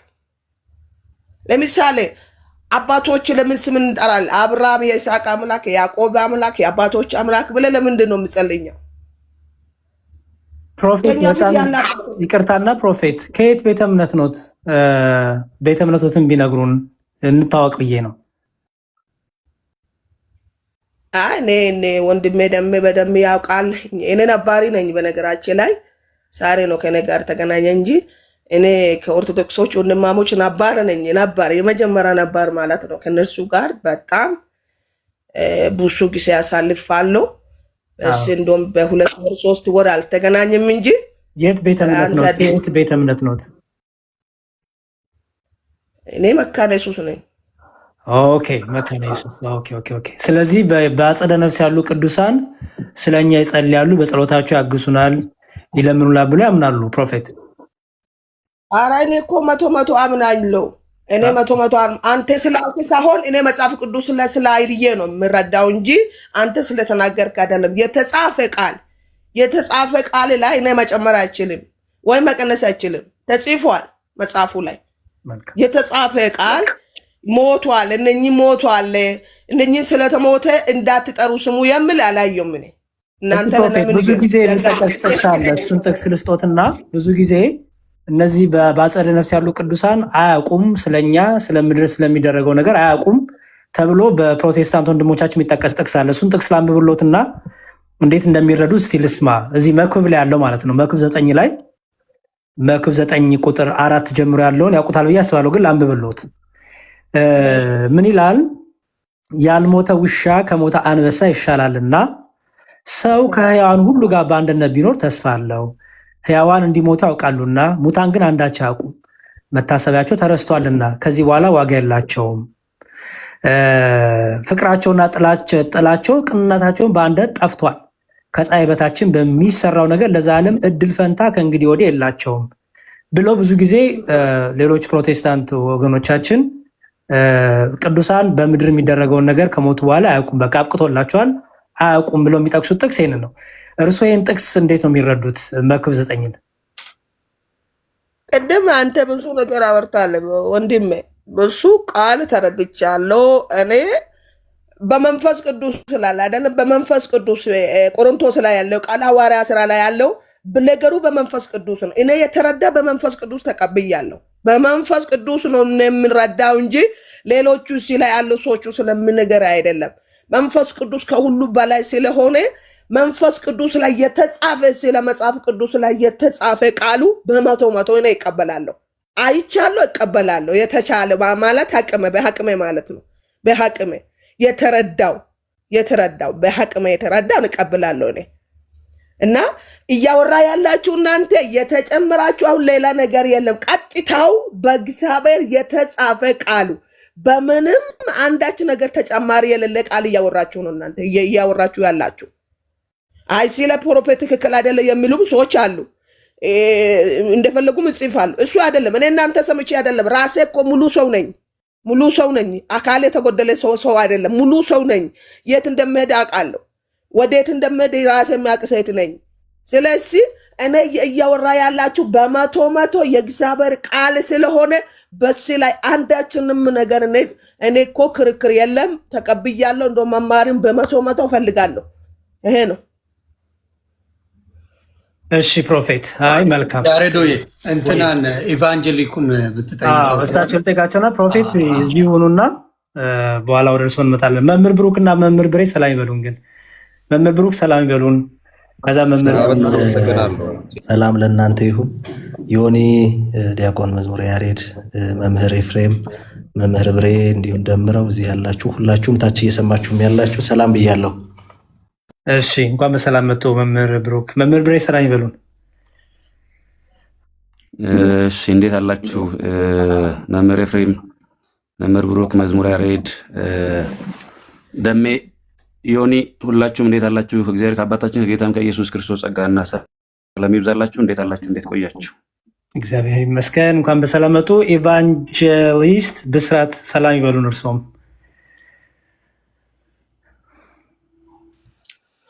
ሰላም ናችሁ? የእግዚአብሔር ጸጋ የእግዚአብሔር ሰላም ይብዛላችሁ። ሁላችሁም ሰላም ብያችኋለሁ። ዮኒ ሰላም ነው?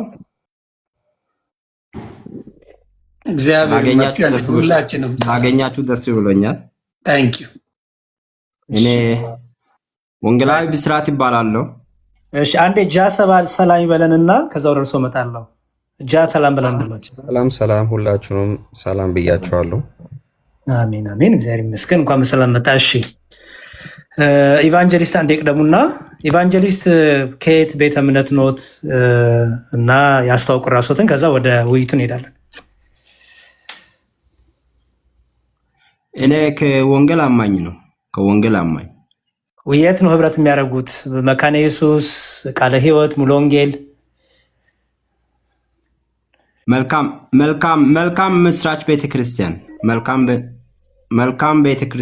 መልካም ምስራች ቤተክርስቲያን ነው። እሺ ኦኬ። ለነገሩ እሺ፣ አሁን የተነጋገርነው ሀሳብ ሰምተውታል? አዎ ሰምቻለሁ። እሺ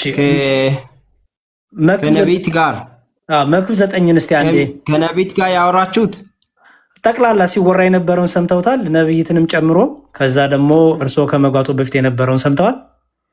አዎ ሰምቻለሁ። በጣም ጥሩ። መክብብ 9ን እስቲ አንዴ ይፍቱልኝ። መክብብ 9 ላይ ቁጥር 4 ላይ ብዙ ጊዜ እኛ ኦርቶዶክሳውያን እዚህ ያለ ነው ከእርስዎና ከፕሮፌት እና ከጃ ውጭ ይመስለኛል ሌሎቻችን ኦርቶዶክሳውያንን እና ብዙ ጊዜ ከፕሮቴስታንት ጋር ከእናንተ ጋር ጥያቄና መልስ ስናደርግ ያው መካነ ኢየሱሶች የሚረዱበት የራሳቸው አለ። አሁን እርስዎን ነው የምፈልገው። የመክብብ 9 ላይ ቁጥር 4 ላይ ያልሞተ ውሻ ከሞተ አንበሳ ይሻላልና ሰው ከሕያዋን ሁሉ ጋር በአንድነት ቢኖር ተስፋ አለው። ሕያዋን እንዲሞቱ ያውቃሉና ሙታን ግን አንዳች አያውቁም መታሰቢያቸው ተረስቷልና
ስለዚህ መጽሐፍ ቅዱስ ላይ ሁለት ሰዎች አሉ። በሞትና በሕያዋን መካከል እግዚአብሔር የሚያስቀምጣቸው ሰዎች አሉ።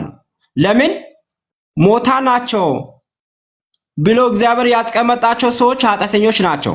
እነዛ ሰዎች ወደ ሲኦል የሚመለሱት ናቸው።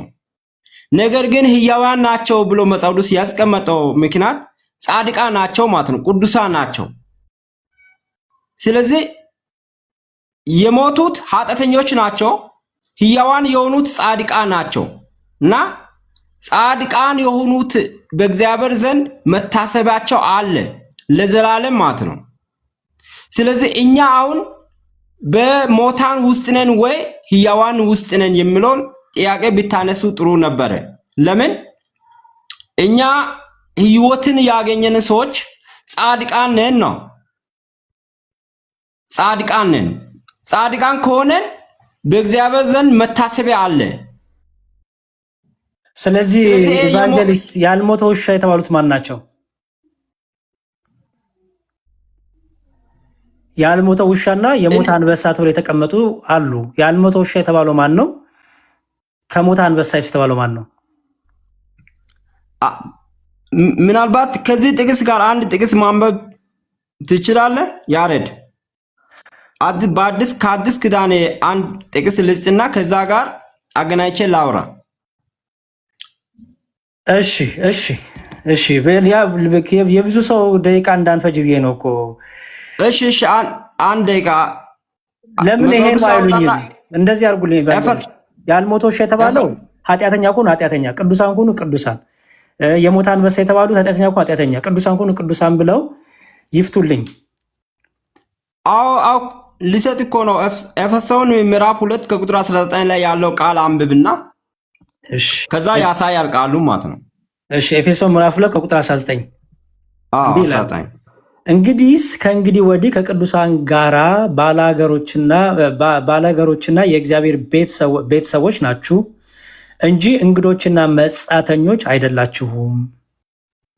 በዚህ ቃል መሰረት ቅዱሳን ጋር ባላጋሮችና የእግዚአብሔር ቤተሰቦች ናቸው የተባሉት ሕያዋን የሆኑት ናቸው ነው። ምንም ኃያል ቢሆኑም ምንም እንደ አንበሳ የሆኑ ሰዎች ቢሆኑም የሞቱት እንደ ኃጢአተኞች ናቸው፣ ወደ እግዚአብሔር ቤተሰቦች ያልመጡት ናቸው ነው መጽሐፍ ቅዱስ የሚያወራው። ምናልባት ከዚህ በፊት ሌላ ፍቺ ልታገኙ ትችላላችሁ፣ ግን መጽሐፍ ቅዱስ የሚናገረው ትርጉም ይህ ነው። ወደ እግዚአብሔር ቤት ወደ እግዚአብሔር ልጅነት ያልመጡ ሰዎች ሁሉ ኃያል ቢመስሉም ሕያዋን ቢመስሉም እንኳን የሞቱት አንበሳ ናቸው ነው።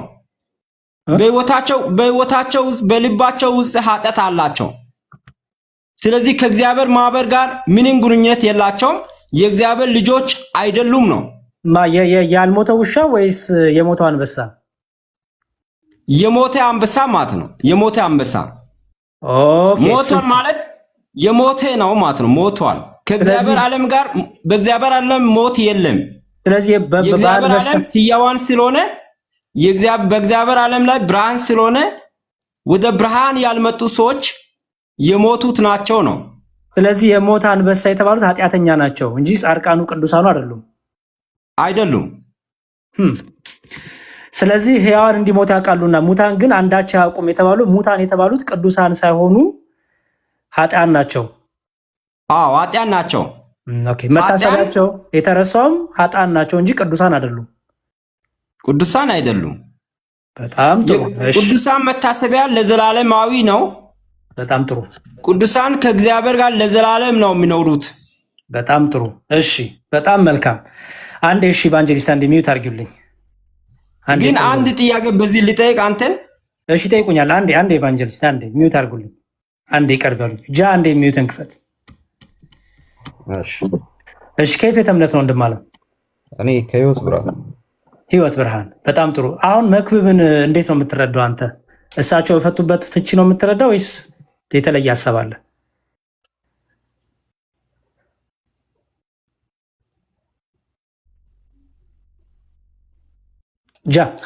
ተደውሎበት ነው። ኦኬ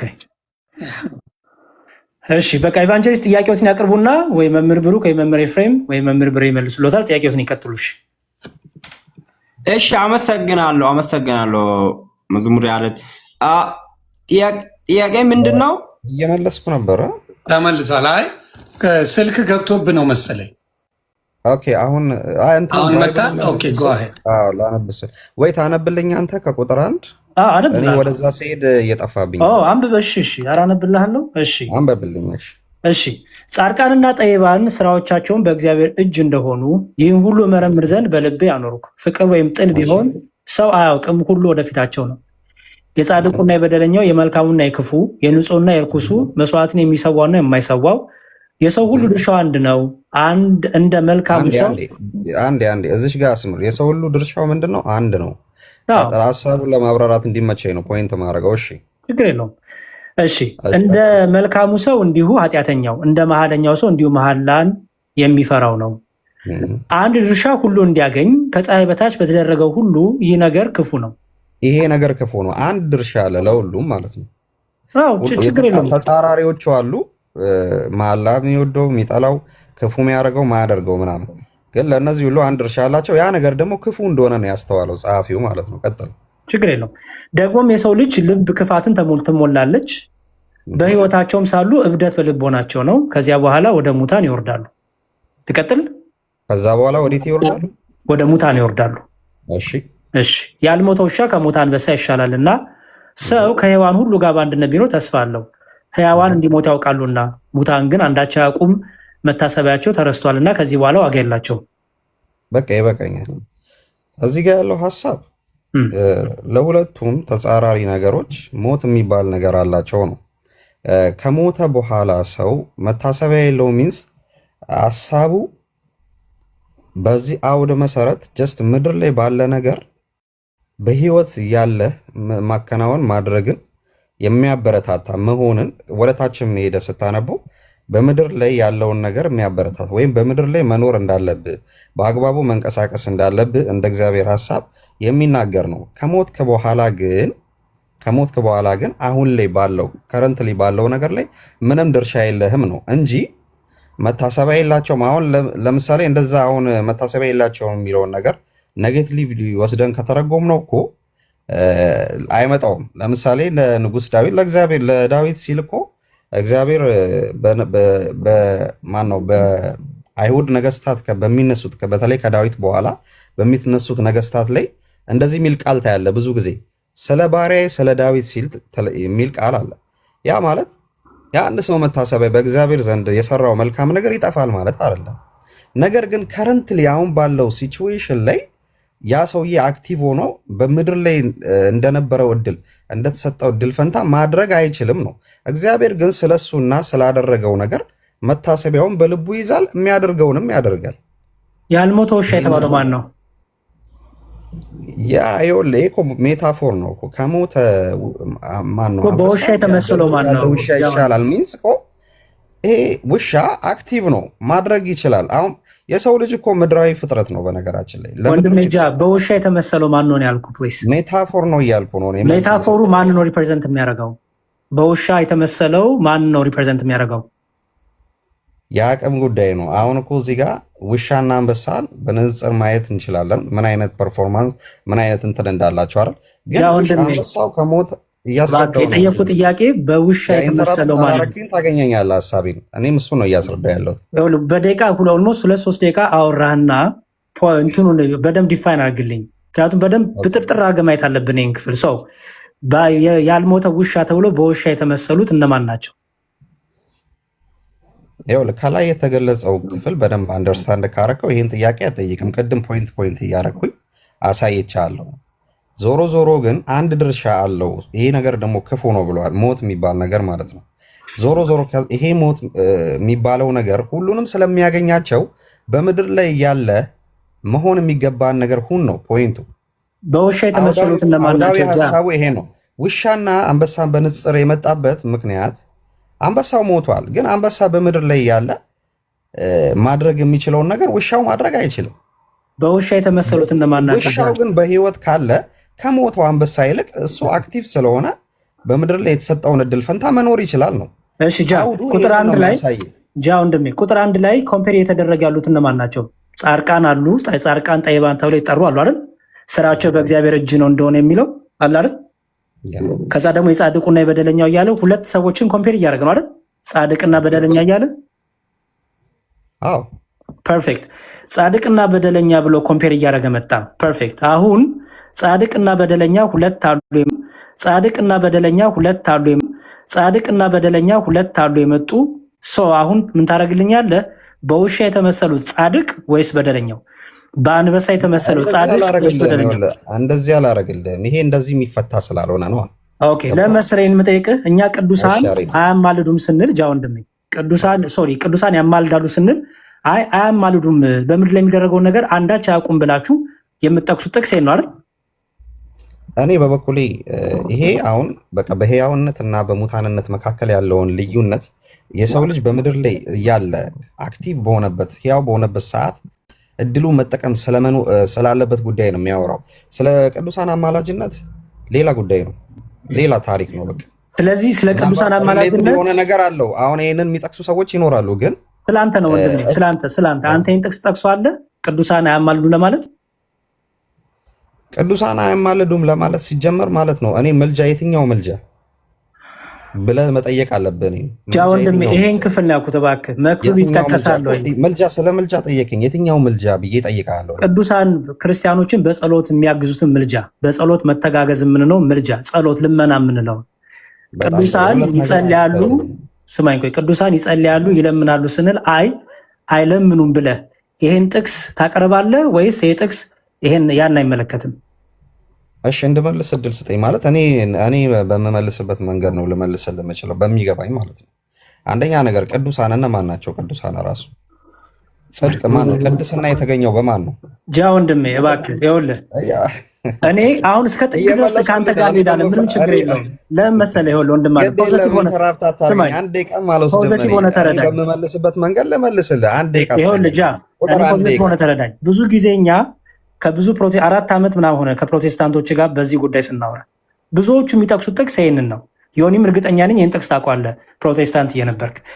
ይሄ ጥቅስ ብዙ ጊዜ ቅዱሳን አያማልዱም፣ በምድር አይጸልዩም፣ በምድር የሚደረገውን ነገር አያውቁም ለማለት ብዙ ፕሮቴስታንቶች ኦልሞስት 90% ፕሮቴስታንት ይህን ይጠቅሰዋል።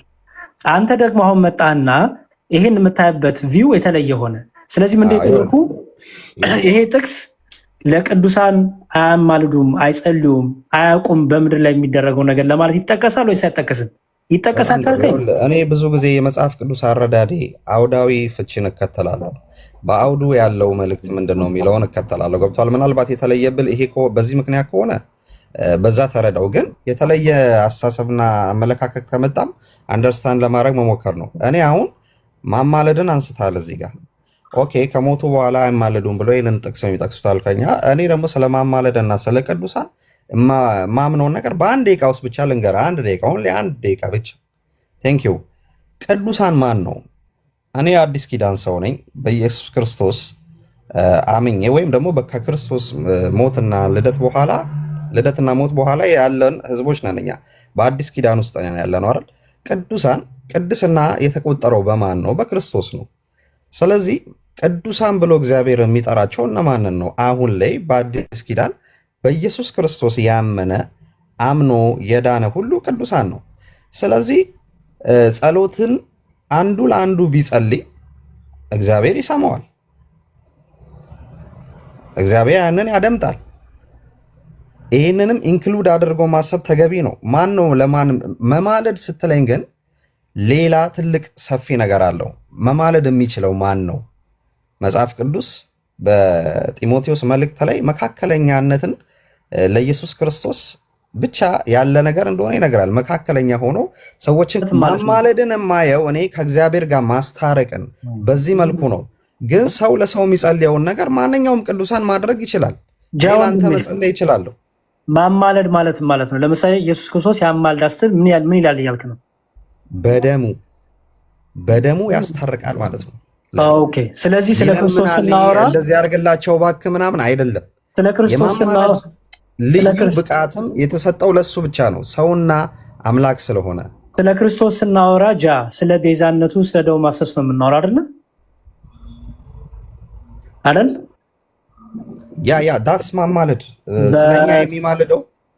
እሺ አሁን ግን እየጠየኩ ያለው ስለ ቅዱሳን ነው፣ ስለ ጸሎት። ቅዱሳን ስለሚያደርጉት ጸሎት ልመና ከሆነ ኦኬ፣ ጸሎት ልመና ከሆነ እኮ ሁሉም ቅዱሳን ማድረግ ይችላሉ። በክርስቶስ ያመነ ሁሉ ቅዱስ ነው፣ ቅድስና ተቆጥሮታል። እዚሁ አንደኛ ቆሮንቶስ ላይ ሀሳቡን ላሳይ ይችላለሁ፣ ምዕራፍ 2 ላይ። ስለዚህ በሰማይ ያሉ በአጸደ ነፍስ ያሉ ቅዱሳን ስለኛ ይማልዳሉ።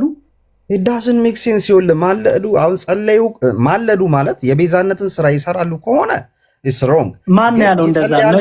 ይጸልያሉ ብለህ ካልከኝ መዝሙር ያሬድ ጸሎት ያስተላልፋሉ ብለህ ካልከኝ ግን ይሄ ለደህንነት ማለት ነው፣ መሰረታዊ ነገር አይደለም። በክርስቶስ ቤዛነት ከዳንኩኝ በኋላ እኔ በክርስቶስ ቤዛነት ከዳልኩኝ በኋላ ጸሎትን እንዳሁን እድል እየሰጠኝ አይደለም። እያወራ ስለሆነ እኮ ነው የማይሰማ።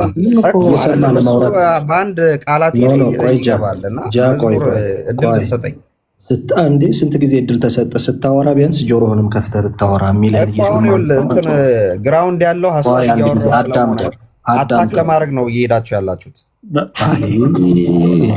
ሀሳብ ጨረስክ? ሀሳብ አልቆብህ ነው? ቆይ አዳምጠው። አንድ ቃል ሳወራ አንድ አታክ እየገባብኝ እንዴት ላውራ? አንድ ቃል ጨርስ፣ ከዛ በኋላ ልስማህ። እኔ እስካሁን እኮ እያወራህ ያለው አንተ ነህ። አሁን እንትን ማለት ጀመርክ እንጂ እስካሁንም እያወራህ ያለው አንተ ነህ። ስለዚህ እኛ እያልን ያለ ነው አሁን ቢያንስ ስታወራ እያዳመጥ ካፍህም ሲከፈት ጆሮህ ዝግ መሆን የለበትም። ጆሮህም ክፍት መሆን አለበት። ስለዚህ እየተደማመጣችሁ አውሩ። የሚጠይቅን እየተወያያችሁ እስከሆነ ድረስ ስለዚህ መዝሙረ ጋር ገብቷል። ሀሳብ ስትጨርስ ሰምቼክ እኔ ከዛ ባወራ እንደዛ ነው የሚሻለው። አልሰማኸውም። ከዛ በኋላ ጥያቄ ካለ እየጠየቀኝ ቢሆን ነው የሚሻለው። ርዕሳችን ምንድን ነው? መምህር በዚህ እናስተካክለው። ርዕሳችን ምንድን ነበር? ርዕሳችን በአጸደ ነፍስ ያሉ ቅዱሳን ስለኛ በምድር ላይ ስላለን ይጸልያሉ፣ ይለምናሉ ወይስ አይጸልዩም፣ አይለምኑ ነው። ይሄ ነው ርዕሳችን። በቃ እዚህ ላይ ፎከስ አድርገህ ሀሳብን ስጥ። አይጸልዩም አይለምኑም ካልክ ማስረጃን አቅርብ። እኔ ደግሞ ይጸልያሉ ይለምናሉ ምልበትን አሳይሃለሁ። አንተ ግን አሁን አይጸልዩም አይለምኑም ከሆነ አርጊመንት ቅዱሳን ላይ ፎከስ አድርገህ እሱ ላይ መልስልኝ ፕሊዝ። ቅዱሳን ይኸውልህ፣ እኔ አሁን ከሞት በኋላ ስላለው ነገር ማለት ነው አንደኛ ለህይወቴ ለመዳኔ በጣም ጠቃሚ የሚሆኑ ነገሮች ላይ ትኩረት አደርጋለሁ። ቅዱሳን ግን ይጸልያሉ። አንዱ ለአንዱ ቢጸልይ ጸሎቱ ይሰማለታል ወይ ካልክ እኔ ራሴ ቅዱሳን ነኝ። በሰማይ ያሉትን ያልኩት እባክህ ወንድም ሩጫቸውን ጨርሰው በሰማይ ያሉት ያ በሰማይ ስላሉትም እያወራው ነው። ስለዚህ እነሱ ይጸልያሉ ስለኛ አይደለም። ለምን እንዲህ በነጭና በጥቁር አይደለም። ግዴ እኔ በሚገባኝ መንገድ ነው መነግረህ ገባ። ስለአንተ አይደለማ በህይወት ስላለ ነው በሩጫ ስላለ ነው። ሲናሰስ እኔ እናንተ ማንነት ተሳሰባለኝ ስለአንተ ጸልያለሁ። እሱ ችግር እሺ ይኸውልህ፣ በምድር ላይ ያለው ቅዱሳንም ጸልዮ ከተሰማለት በሰማይ ያለውም ጸልዮ ከተሰማለት ምንድነው ማተር የሚያደርገው ጉዳይ ነው። አንተ የምትለኝ የማማለድ ወይም ደግሞ በእነሱ ምልጃ ካልሆነ በስተቀር አንድንም ካላልከኝ ወይም ደግሞ ማማለድን የቤዛነት ስራ አድርገህ ካልገለጽከው በስተቀር አንተም ጸልየ የሚሰማልህ ከሆነ እኔም ጸልዬ የሚሰማልኝ ከሆነ ምንድነው ማተር? በክርስቶስ አምነ ቅዱስ ከሆን ቅዱሳን ይጸልዩልኝ ብለህ ስቃይን የምታየው ለምንድን ነው? በክርስቶስ ቤዛነት ከዳንክ የሌላ ሰው ጸሎት ይህን ያህል ለአንተ አስፈላጊ የሚሆነው ስለምንድን ነው? እሺ ላሳይህ። 700 ሰው አስረዳለህ። ምን የተለየ ነገር አለ ነው? ሁሉ ክርስቶስ በመስቀል ላይ ስራ ነው። ረጃ ላስራየህ። መምህር ብሩክ አንዴ ቆይ፣ ከእሱ ጋር እንትን ልበልና አንዴ ላስጨርሰውና አንድ ክፍል ላሳይህ እስኪ እና ይህን እንዴት እንደምትፈተው ትነግረኛለህ። ዕብራውያን 1 ላይ ዕብራውያን 1:14 ነው። እሺ ማነብልህ ኢጃ እሺ ፕሊዝ ቅን ሆነ መልስልን። እሺ እንዲህ ይላል፣ ከቶ ለማን ብለዋል አለና ሁሉ መዳንን ይወርሱ ዘንድ ስላላቸው፣ አስተውል፣ ሁሉ መዳንን ይወርሱ ዘንድ ስላላቸው ለማገዝ የሚላኩ የሚያገለግሉ መናፍስት አይደሉምን ይላል። ኦኬ ይሄ መዳን ምን አይነት መዳን ነው? እነዚህ ስለ መላእክቱ ነው አይደል? ይሄ መዳን ምን አይነት መዳን ነው? ያ ግን ስለ መላእክቱን ነው አሁን እየተናገረ ያለው አይደል? የሚድኑትን የሚያግዙ ናቸው የተባለው መላእክቱን ነው። ምን አይነት መዳን ነው ይሄ መዳን? የዘላለም ሕይወት ነው። ስለኛ መጀመሪያ ስለ መላእክት ነው አይደል? መላእክቱ የሚድኑትን የሚያግዙ ናቸው ነው እየተባለ ያለው። አዎ ምን አይነት መዳን ነው ይሄ መዳን? አንዴ ይቅርታ አድርጉልኝ እታች ያላችሁ ወገኖቼ፣ መዳን ከፍርድ ማምለጥ አንዴ ይሰማል ነው? እየሰማህ አይደለም? ቀጥል። እየሰማህ ነው ብራታ? እሺ ዮኒ ኦኬ ቴንክ ዩ። እዚህ ጋር ያሉትን አደራ ፔጄ ላይ ያሉትን ጃሚሁን ኢቫንጀሊክን ፕሮፌትም መዝሙረ ያሬድም ሌሎች አባቶቻችንም ወንድም እባካችሁ አትስደቡብኝ። መስደብ ከፈለጋችሁ እኔን ስደቡ። ሌሎቹ ሊወያዩ ነው፣ ያልገባቸውን ሊረዳዱ ነው፣ አንደርስታንድ ለመደራረግ ነው። እባካችሁ ማናቸውንም ፔጄ ላይ የገቡትን አትስደቡ። መስደብ ከፈለጋችሁ እኔን እርገጡ። ታንክ ዩ። ይረዳዱ። እሺ ወንድም አለም መዳን የተባለ ይሄ የዘላለም ሕይወት ነው አይደለም? ነው። ፐርፌክት። መዳንን እንዲወርሱ ማለት የዘላለም ሕይወትን እንዲያገኙ ማለት ነው አይደል? የወርሱ ዘንድ ላላቸው ለማገዝ እንዲያገኙ ሳይሆን ኦልሬዲ ያገኙ ናቸው። አይ ይወርሱ ዘንድ ነው የሚለው አይደለ? የሚወረስ ነው መዳኑ ይላል። ይህ መዳን ይወርሱ ዘንድ ነው የሚለው፣ የሚወረስ ነው፣ ገና ወደፊት ነው። ይወርሱ ዘንድ ነው የሚለው። ያ ኦኬ አየሁ አይደለ ወንድም አለም? አብራራው ሐሳቡን። እሺ ላንብብልና ታብራራለህ ጥያቄውን። ይህን የዘላለም ሕይወት ይወርሱ ዘንድ ቅድም ምን ብለሃል? ኢየሱስ ክርስቶስ ሞቷል፣ በቂያችን ነው፣ የማንንም እገዛ የማንንም ልመና አንፈልግም እያልክ ነበረ። በቃ ምን አስጨነቀን፣ ምን ይሰራልናል ስትል ነበረ። እዚህ ጋር ቅዱስ ጳውሎስ ምን አለ? ሁሉ መዳንን ይወርሱ ዘንድ ስላላቸው አለና ለማገዝ ይላል። ለማገዝ የሚላኩ የሚያገለግሉም መናፍስት አይደሉም ይላል። አሁን አንተን የምጠይቅ ጥያቄ እዚህ ጋር መላእክቱ አንተ ቅድም እገዛ አያስፈልገኝም፣ ጸሎት አያስፈልግም፣ ምንም የሌላ ሰው የሌላ ፍጡር እገዛ አያስፈልገኝም፣ በቃ ክርስቶስ ቤዛ ሆኖ ሞቶልኛል፣ በቃ ይሄን ካወቅኩኝ በቂ ነው ስትል ነበረ። ኦኬ። እዚህ ጋር ግን ራሱ ቅዱስ ጳውሎስ ከእግዚአብሔር ዘንድ ተልከው የዘላለም ሕይወት እንድንወርስ የሚያግዙንና የሚያገለግሉን መናፍስት ወይም መላእክት አይደሉምን ይላል። ይሄ እንዴት ነው የምትፈታው? በጣም ጥሩ ግን ዲስተርብ እንዳታደርገኝ። እኔ አላረግም ወንድም አለ። ርዕሱን ጠብቀህ ብቻ ሂድ። በጣም አመሰግናለሁ። ርዕሱ ላይ ነኝ። አንተ አሁን ይህን ክፍል መዳንን እንድንወርስ የሚያግዙ ነው በሚል ነው የወሰድከው። አውዱ ግን ያንን ያወራል ወይ ነው? ችግር የለም ፍታው። ስለ ሙሴ ያወራል መጀመሪያ፣ ከዛ በኋላ ስለ መላእክቱ ያወራል፣ ስለ ቅዱሳን ከክርስቶስ ጋር ያነጻጸረ ክርስቶስ ማን እንደሆነ የሚያሳይ ክፍል ነው። አንተ ይህንን በደንብ በልቦና ይገባሃል ብዬ አስባለሁ። ይሄ ክፍል እዚህ ቦታ ላይ ያ እየተወራ መጥቶ ስለ መላእክቱ ሲልና ደግሞ መላእክቱ ሊድኑ ዘንድ ያላቸውን ይላል። ኦሬዲ ሊድኑ ዘንድ ያሉ ናቸው። ኦሬዲ እነዚህ ሰዎች ለመዳን የተቀጠሩ ድነትን ያገኙ ነው። አሁን እዚህ ጋር መዳን ምንድን ነው፣ መዳንን እንዴት እንመለከተዋለን የሚለው ነገር ይወስኗል። ገብቷል? እኔ አሁን ለምሳሌ መዳን ፕሬዘንትም ነው ፓስትም ነው ፕሬዘንት ኮንቲኒየስም ነው እንጂ አሁን ለምሳሌ ዮሐንስ ወንጌል ምዕራፍ 3:6 ላይ ምንድን ነው የሚለው? እግዚአብሔር ዓለም በልጇ የራሱን ሀሳብ ነው እያወራ ያለው። ዲስተርብ አታርገኝ። ደቂቃ ልስጠውና ብዬ ነው። ዲስተርብ አታርገኝ። ሀሳብ ፍሎ አግኝተህ ነው ሀሳብ በቃ ይጨርስና አይ ቲንክ በቃ አዳምጥ ፕሊዝ። እንትን ቃላቶችን ፕሊዝ ተጠንትን በል። እኔ እስካሁን አክብሬ ነው እያወራ ያለሁት። እሺ በጣም ይቅርታ ያለ ፕሊዝ፣ ቃልህን በጣም ተጠንቀቅ። ችግር የለውም። እሺ ቀጥል። አሁን ለምሳሌ አንዳንድ ቦታ ላይ ሰው በክርስቶስ አምኖ እንዲድን ነው ይላል። እንዲድን ነው ማለት ኦኬ፣ ገና አምኖ እንዲድን ነው ማለት ከዛ ድነናል የሚል እንትን ያለው ቦታም ደግሞ አለ። ኦልሬዲ በክርስቶስ አምነን ድነን ይላል ጳውሎስ። ለምሳሌ ገላትያ ላይ እኛ ራሳችን በሕግ ምንኖር በሕግ እንደማይጸደቅ አውቀን በክርስቶስ አምነን ድነናል ይላል። ኦልሬዲ የሚል ነገር ይሰጣል አይደል? ስለዚህ ድነናል እየዳን ነው እንድናል የሚለውን ትምህርት ትቀበለዋለህ?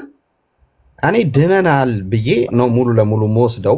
ግን ይሄ መዳን አሁን በየኮንቴክስቱ የተገለጸው መዳን በተለያየ መንገድ ይፈታል። ለምሳሌ የስጋችን ሙሉ መለወጥ የመጨረሻው ማለት ነው ትንሣኤ የሚሆንበትን ፓርት ገና ፊውቸሪስቲክ ስለሆነ እንድናለን በሚለው ይገለጻል። ያ ኦኬ። ስለዚህ ድነናል። የሰው ልጅ ግን ነፍሱ በክርስቶስ በማመኑ ወደ ፍርድ የሚመለስበት ምክንያት የለም ካልካደ በስተቀር ብዬ ነው ማምነው። እኔ በማመን ነው የዳነው ካልካደ በስተቀር ከዛ የሚያወጣው ነገር የለም ብዬ አምናለሁ እኔ። ስለዚህ ድነናል፣ ግን ገና ደግሞ ወደፊት ደግሞ የምንወርሰው መዳን አለ ገና አይደል? የስጋችን መለወጥ ኦኬ። እሱ ላይ ዲስከስ እናደርጋለን። እዚህ ጋር አሁን ተመለስልኝና ማለት ነው። እሺ እዚህ ጋር ተመለስልኝና አሁን ይሄ የሚወረሰው መዳን የቱ መዳን ነው? እዚህ ጋር ሁሉ መዳንን ይወርሱ ዘንድ ነው የሚለው። የሚወረስ መዳን ነው፣ ፊውቸር ነው አይደል? ያ ስላላቸው ስለሚል አየው። እዚህ አሁን አማርኛው እንትን አደረገው እንጂ በሌሎች ትርጉሞች ማለት ወይ እንግሊዝኛው ማምጣቀም በምን ነው ላምጣልህ? ምን ላምጣልህ? እሺ አዲሱ መደበኛ ትርጉም አምጣልኝ እስቲ። ኦኬ እሺ፣ ያ አዲሱ መደበኛ ትርጉም እሺ፣ ይሄው አዲሱ መደበኛ ትርጉም ነው። እሺ ያው እሺ፣ የትኛው ይሄ? ኦኬ ከማጥኛው ጽሑፍ ጋር ነው አውቀዋለሁ። ኦኬ ስታነባው አውቀዋለሁ። እሺ በጣም ይቅርታ መምህራን፣ በቃ ጨርሻለሁ እኔ። አንዴ እሱ ከሱ ጋር ጨርስና ትቀጥላላችሁ። ረጅም ሰዓት ቁጭ አደረኳችሁ። እሺ ያው 1:14 እንዲህ ይላል። 1:14 መላእክት ሁሉ መዳንን የሚወርሱትን ለማገልገል የሚላኩ አገልጋይ መናፍስት አይደሉምን ይላል። ያ በጣም አሪፍ አንድ አይነት እኮ ነው። የሚወርሱትን ነው የሚለው። ኦልሬዲ የሚወርሱትን ሊወርሱ ገና ያሉትን ሳይሆን ቅድም የገለጽኩልህ ያንን ነው። አሁን መዳን በተለያየ የጊዜ ሁኔታ ውስጥ የተቀመጠው ከነፍሳችን ድነት አንጻር እና ከስጋችን ድነት አንጻር በጊዜ የተቀመጠው የተለያየ ነው። ለምሳሌ ስጋችን የመጨረሻውን ትንሣኤ የሚያገኝበትን ገና የምንወርሰው ነው። እሱም መዳን ተብሎ ተገልጸዋል። ይሄ የትኛው መዳን ነው? ተጨማሪ ሌላ ክፍል ልስጥ ከፈለክ አንደኛ ይሄ የትኛው መዳን ነው? ይሄ የትኛው መዳን ነው? እንደረገር አሁን የትኛው መዳን ነው ሲባል እኮ 5-6 አይነት መዳን ኖሮ ሳይሆን የዳነው የሰው ልጅ ነው። ይሄ ክፍል የትኛውን መዳን ነው? ኦልሬዲ መጀመሪያ ሰው ሲድን ነፍሱ ትድናለች አይደል? ውስጥ ማንነቱ ይድናል አይደል? ጃ ወንድሜ በዚህ መዳን ውስጥ ለምሳሌ ኦልሬዲ የመጀመሪያውን ሲድን አልከኝ፣ ነፍሱ ስድን አልከኝ፣ መላእክት አግዞታል። የመጀመሪያው ሁለተኛውን አይደለም። ኦልሬዲ ነፍሱ ከዳነ እኮ ስጋውን መቀየሩ አይቀርም። ድኗል እኮ በነፍሱም ይሄ ስለ ነፍሱ መዳን ነው የሚያወራው። ይሄ እኮ አሁን እንደዛም የሚል ሀሳብ የለውም። አሁን አንተ አንድ ሳወራ ኮንፊውዝ አረከኛ ጃ። ይኸውልህ እዚህ ጋር ያን መዳን ላብራራለህ። እሺ ድጋሚ ስማኝ። የመጨረሻ ላብራራለህ። እሺ ስማኝ፣ ጥያቄን ስማኝ። ይሄን መዳን እንዲያገኝ መላእክት ያግዙታል፣ ያገለግሉታል ይላል አይደለ ቃሉ? መዳን እንዲያገኝ አይደለም። እሺ ችግር የለው፣ በአንተ ልስማማ ነው። የዳኑትን ሰዎች ያግዛሉ የሚል ትርጉም ነው ያለው። የዳኑትን ለምንድን ነው የሚያግዙት? ነው አንተ ከኔ በተሻለ አማርኛን ትረዳለህ ብዬ ጃ። ለምንድን ነው የሚያግዙት? ከዳኑ ለምንድን ነው የሚያግዙት? ያ በጣም ጥሩ ጥያቄ መጣ። እሺ ችግር የለው። ይህንን ለመረዳት ጥሩ መጽሐፍ ነው ብዬ ማስበው አንደኛ ጴጥሮስን ሂድና የዳኑ ሰዎች በምን አይነት ህይወት ውስጥ ያልፋሉ? በምን አይነት መከራ ውስጥ ያልፋሉ? ይቺ ዓለም እንዴት ታያቸዋለች? በስጋ የምንቀበለው ብዙ መከራዎች አሉ። በክርስቶስ በማመናችን ምክንያት ያንን የሚያግዙ የሚረዱ መላእክት ናቸው። ስለዚህ ስለ ስጋ መዳን ነው የሚያወራው። ኦልሬዲ የዳኑትን ሰዎች መላእክቶች ያግዟቸዋል የሚል ትርጉም ነው ያለው። ይሄ ስለ ስጋ መዳን ነው የሚያወራው ወይ ጃ? ስለ ስጋ መዳን ነው የሚያወራው። ይሄው ላም ስጋ ምናምን ብለህ አታወናብኝ። ይሄ ግልጽ እያልኩ ነው። አንተ እኮ ነው ስጋ መዳን ያልከው። እሱን ያወራውበት ክፍል የሰው ልጆች መዳን በተለያየ ሁኔታ ላይ በጊዜ ተከፋፍሏል ያለው። ለምሳሌ ስጋችን የሚለወጥበት ፊውቸር ነው ብዬ ነው እሱን የነገርኩህ። እዚህ ክፍል ላይ ግን ግልጽ ነገር ኦልሬዲ የዳኑትን ሰዎች መላእክት ያገለግላሉ። የተቋረጠው ነው አለው። በጣም ብሎ እያወራ ስለሆነ ነው። አንድ ጥያቄ ብቻ መጠየቅ ፈልጌ ነውና በጣም ይቅር በለኝና ወንድም አለም አሁን መዝሙረ ሲያነሳው ከነበረው ጋር የዳኑት ሰዎች ማለት ይሄ ድህነታቸው ያልተፈጸመ ድህነት አለ የሚል ሀሳብ እየተናገርህ ነው። ምክንያቱም በክርስቶስ አምነዋል፣ ድነዋል፣ ግን በስጋ በሚኖሩበት ሰዓት በርካታ ፈተናዎች አሉ ብለህ አንስተሃል እና እኒያ ፈተናዎች ሲመጡ ፈተናዎች እንዳይጥሏቸው ያግዟቸዋል ብለህ ታምናለህ? ያልተፈጸመ መዳን አለ የሚለውን አልቀበልም። አሁን አንተ አልክ እንጂ እኔ አላልኩትም። እሱን ኦልሬዲ በክርስቶስ ሞትና ትንሣኤ መዳን ተፈጽመዋል። ከኛ አንጻር መተህ ስታየው ግን ክርስቶስ ሞቶ ሲነሳ ማን ነው የተቀየረ ወይም የትንሣኤ አካል ነው ለብሶ የተነሳው አይደለ? ይኸውልህ ፈተና እያስረዳው እኮ ነው። ይኸውልህ ብለህ ሌላ ሀሳብ ውስጥ ተከተኛለህ። እያስረዳው ነው። ቆይ ብቻህን ቆይ አንዴ ጠብቀኝ። ቆይ አታስረዳኝ። ተው 4 አይነት ትርጓሜ አድርጌ ተምሬያለሁ። ይገርምሃል። ቆይ አሁን እሱን አንተ ያነሳኸው ሀሳብ የኔ ጥያቄ ቀጥታ ብትመልስልኝ ቀላል ነው። ዲያቆን መዝሙረ ያሬድ ያነሳልህ ጥያቄ ምን ብሎ ነው የነበረ? የሚድኑት ሰዎች እነርሱን ያግዙ ዘንድ መናፍስቱ ይላካሉ የሚለውን በአዲሱ መደበኛ ትርጉምም አየኸውና አዎ ብለህ ከተናገር በኋላ መለስክና ምን የሚል ጥያቄ አነሳህ? የዳኑት ሰዎች ፈተና አለባቸው ነው። ከዚያ ፈተና እንዲጠበቁ መናፍስቱ ያግዛሉ ብለህ ታምናለህ ወይ ነው የኔ ጥያቄ። አዎ እሱ ላይ አምናለሁ። እንዲጠበቁ መላእክት ያግዛሉ። ግን ያልተፈጸመ ድነት አለ የሚለው የኔ ሀሳብ አይደለም። ምን እንዳይሆኑ ነው የሚያግዟቸው? ድነዋል ኦልሬዲ ብለሃል። ምን እንዳይሆኑ ነው መላእክቱ የሚያግዟቸው? በእምነታቸው ኦኬ። ይኸውልህ እርዳታውን እዚህ ጋር ቆይ በእምነታቸው እንዲጸኑ አንድ ቀጥ በእምነታቸው እንዲጸኑ መምህር ኤፍሬም እኔ አሁን እርዳታው ማለት ነው ልንገርህ። እኔ አሁን መላእክት በእምነታቸው እንዲጸኑ አንድ ዝርዝሩን ሊስቱን ላወጣልህ የምችል አይደለሁም። እኔ አላውቀውም። ኦኬ ገብቷል። ግን ያግዛሉ። ሃው አይ ዶንት ኖ። ለምሳሌ ባለው ምሳሌዎች ጀመርህና ተው። አሁን እኮ ጀምረው ነበር። በእምነታቸው እንዲጸኑ አንድ ስለማሰጡኝ ነው እንጂ የነገርከኝ ነገር በደንብ በግልጽ እየነገርኩ 30 ቦታ እየሄድክ እንዴት አድርገን እንድንስት በእምነታቸው እንዲጸኑ አንድ ጨምር። 30 ቦታ ወዳጄ አልሄድኩኝም። መላእክት ያግዛሉ። በምንድን ነው ስትለኝ ሊስቱን አላውቀውም፣ ግን ያግዛሉ። አንዳንድ ምሳሌዎችን መጽሐፍ ቅዱስ ላይም ማየት እንችላለን። በጣም ጥሩ። በቃ ምንድነው የሚሆነው አሁን? እሺ ሚውት አድርግና አዳምጥ።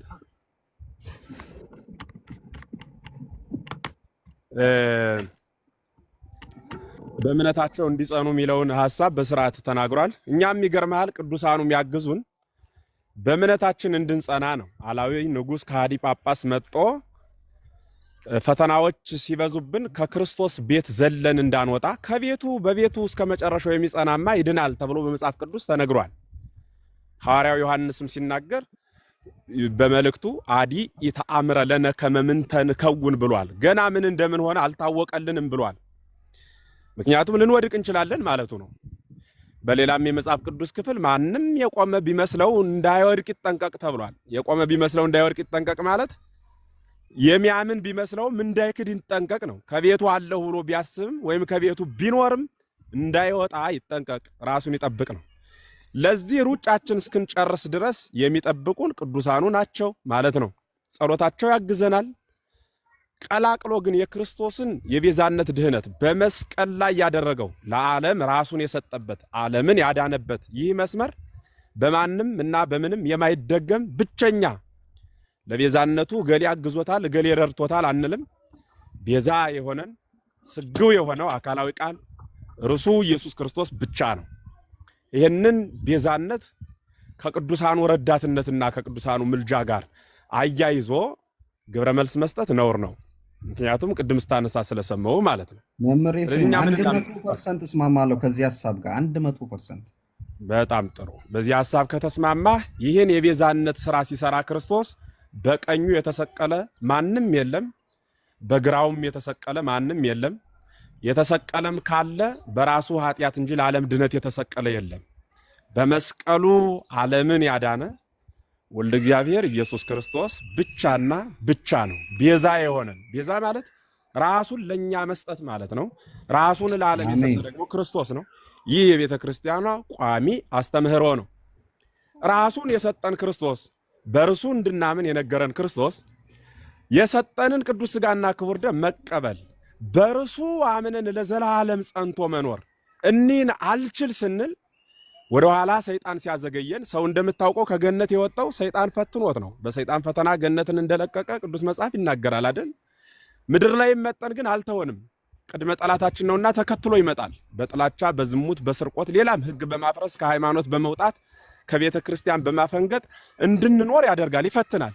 እንዲያ ስንፈተን የክርስቶስን ቤት እወደዋለሁና ከቤቱ እንዳልወጣ እግዙን ብለን ሩጫቸውን የጨረሱትን ቅዱሳን አባቶቻችን ሀብት የሚለመን ካለው ነው አይደል? ድሃ አይለመንም። ቅድስና ያላቸው እነርሱ ናቸው። ሕይወታቸው የጸና እነርሱ ናቸው። ከቤቱ ያልወጡ እነርሱ ናቸው። ይወድቃሉ ተብለው የማይጠረጠሩ እነርሱ ናቸው። እኒህን ቅዱሳን እንዲያግዙን የት እንድንሆን በክርስቶስ እንድንኖር። ማንኛውም ቅዱስ አቅጣጫ ጠቋሚ ነው። አቅጣጫ ቦት መዳረሻ ሆኖ አያውቅም። መዳረሻ ክርስቶስ ነው። ቅዱሳን ሁሉ ወደ ክርስቶስ ያሳዩናል። የማንኛውንም ቅዱስ ከድንግል ማርያም ጀምረን ብንጠይቅ ወሎቱ ስምዕወ እርሱን ስሙት ብላ ነው የምትመልስልን። የሚሰማ ክርስቶስ ነው። ቅዱሳኑና ምን ነው ስራቸው ከተባለ ክርስቶስን ያሳዩናል። በእርሱ እንድንጸና ከቤቱ እንዳንወጣ ከባለቤቱ ጋር እስከ መጨረሻው ሕቅታ ድረስ እንድንጸና የቆምን መስሎን እግዚእ በኋላ ምንም ምርኩዝ አያስፈልገኝም እንዳንል። እኛ ደካሞች ነን፣ ያለነው መሬት ላይ ነው። ደካማ ደግሞ ክራንች ያስፈልገዋል። ቅዱሳን ክራንቾቻችን ናቸው። የክራንች አገልግሎቱ ከቦታ ወደ ቦታ ሰውን ደግፎ ማንቀሳቀስ ነው። የቅዱሳንም ድርሻቸው ሰውን ደግፈው ከክርስቶስ ማድረስ ነው። ከክርስቶስ ማድረስ ስለዚህ ወደ ክርስቶስ የምንደርስባቸው መዳረሻ መንገድ ሲጠፋን የሚጠቁሙን፣ ስንደክም የሚያበረቱን፣ በምልጃቸው እግዚአብሔር ጋር የሚያስታርቁን ናቸው ማለት ነው። የሚያገናኙን እግዚአብሔር ጋር ነው። ከእግዚአብሔር በተለየ ግን የሚጠቁመን ከሆነ እርሱ ይህንን በማስረጃ ያስደግፉልን። ጥቅሶች ያስፈልጋሉ። አዎ ጥቅስ እኮ ነው እየተናገርኩ ያለሁት አይደለም። አይ ሐሳቦትን ነው በጥቅስ አስረዱን። አሁን ምን የሚለውን የቅዱሳን ምልጃ ጋር መጡ። አሁን አዎ ቅዱሳን መጀመሪያ በጣም ጥሩ ነው፣ ተስማምቻለሁ። መላእክት የሚድኑትን ያግዛሉ የሚለው ላይ ተስማምቻለሁ። አዎ እንዴት አላውቀውም፣ ግን ያግዛሉ። እግዚአብሔር ለዛ ስራ መርጧቸዋል። ግን አሁን የቅዱሳን ምልጃ የሚለው ሀሳብ ላይ ስለመጡ በጥቅስ እንንቀሳቀስ። አንድ ክፍል አንብብለትና መምህር ኤፍሬም እሱን በዛ አብራሩ። በጣም ጥሩ። እሳቸው ሜይ ቢ መንገድ ላይ ስለሆነ ይሆናል። እሺ ጃ አንድ ላሳይ ነው አንብለትና በኋላ እኔ ያብራራለታለሁ። ጥቅስም እሰጠዋለሁ። 2-3 ጥቅሶች እሰጠዋለሁ። እሺ ጃ ቅድም ያነበብኩትን ክፍል አንብብል። ማቴዎስ ወንጌል ምዕራፍ 18 ቁጥር 10 ላይ ከነዚህ ከተናናሾቹ አንዱ እንዳትንቁ ተጠንቀቁ፣ መላእክቶቻቸው በሰማያት ዘወትር በሰማያት ያለውን የአባቴን ፊት ያያሉ እላችኋለሁ ይላል። እሺ መላእክት የአባቴን ፊት ያያሉ ይላል። የአባቱን ፊት የሚያዩት ለምንድን ነው እና ስለማን ነው?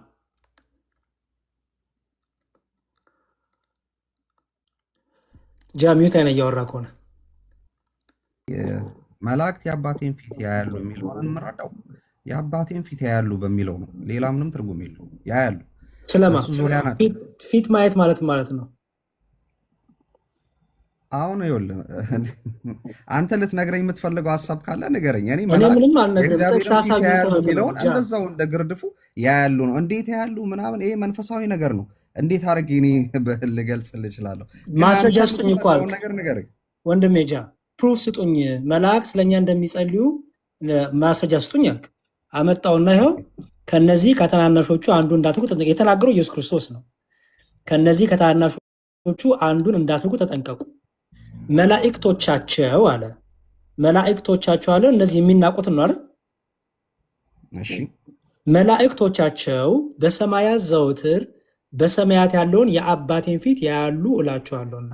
መላእክቱ የእግዚአብሔርን ፊት የሚያዩት ከነዚህ ከሚናቁት ጋር ምን አገናኘው? ጃ አንተ አስረዳኝ። እሱ እኔ ምን አስረዳለሁ? ወንድም አለም ጥቅስ ስጡኝ ስላልክ እኮ ነው። ጥቅሱን የወሰጠን ጥቅሱን ከነ ማብራሪያው እያስረዳኝ እንዲገባኝ እኮ ነው። አንተ እንዴት ነው የምትረዳው? መጀመሪያ አንተ እንስማ። ኖ እኔ እውነት ለመናገር ይህን ክፍል በደንብ እንትን አላደረጉትም እኮ። ስታነበው እንዴት ነው የምትረዳው ማለት ነው። ግን ጄነራል የሆነ እኔ የምረዳበት ፍሬም ይኖረኛል። እሺ ፍሬምህን ንገረኝ። ፍሬምህን ልስማ ፕሊስ። ኖ አንተ ነህ እንጂ የምታስረዳኝ። እኔ ጥቅስ ፈለግኩኝ እኮ ከእናንተ ሰው እኔ መስማት ነው ፈልገው። መረዳት የሚኖርብኝ ነገር ካለ እንድረዳ ማለት ነው። አውቄ የጨረስኩ አይደለሁም። ኧረ እኔ አውቄ ጨረስኩም አላልኩም። አይ ነው ሀሳቤን ነው አላልከኝም። ኦፍኮርስ ስታነበው እንዴት ተረዳኸው ነው። እሺ የእኛን መረዳት ወይ መምህር ብሩክ ወይ መምህር ብሬኔ ብቻ ከማውራ መምህር ብሩክ አሉ አለው። ብሬ ይቀጥል። ለብሬ እሺ መምህር ብሬ ይሄን ክፍል ያብራሩለት። መምህር ብሬ ቢዚ እንዳይሆን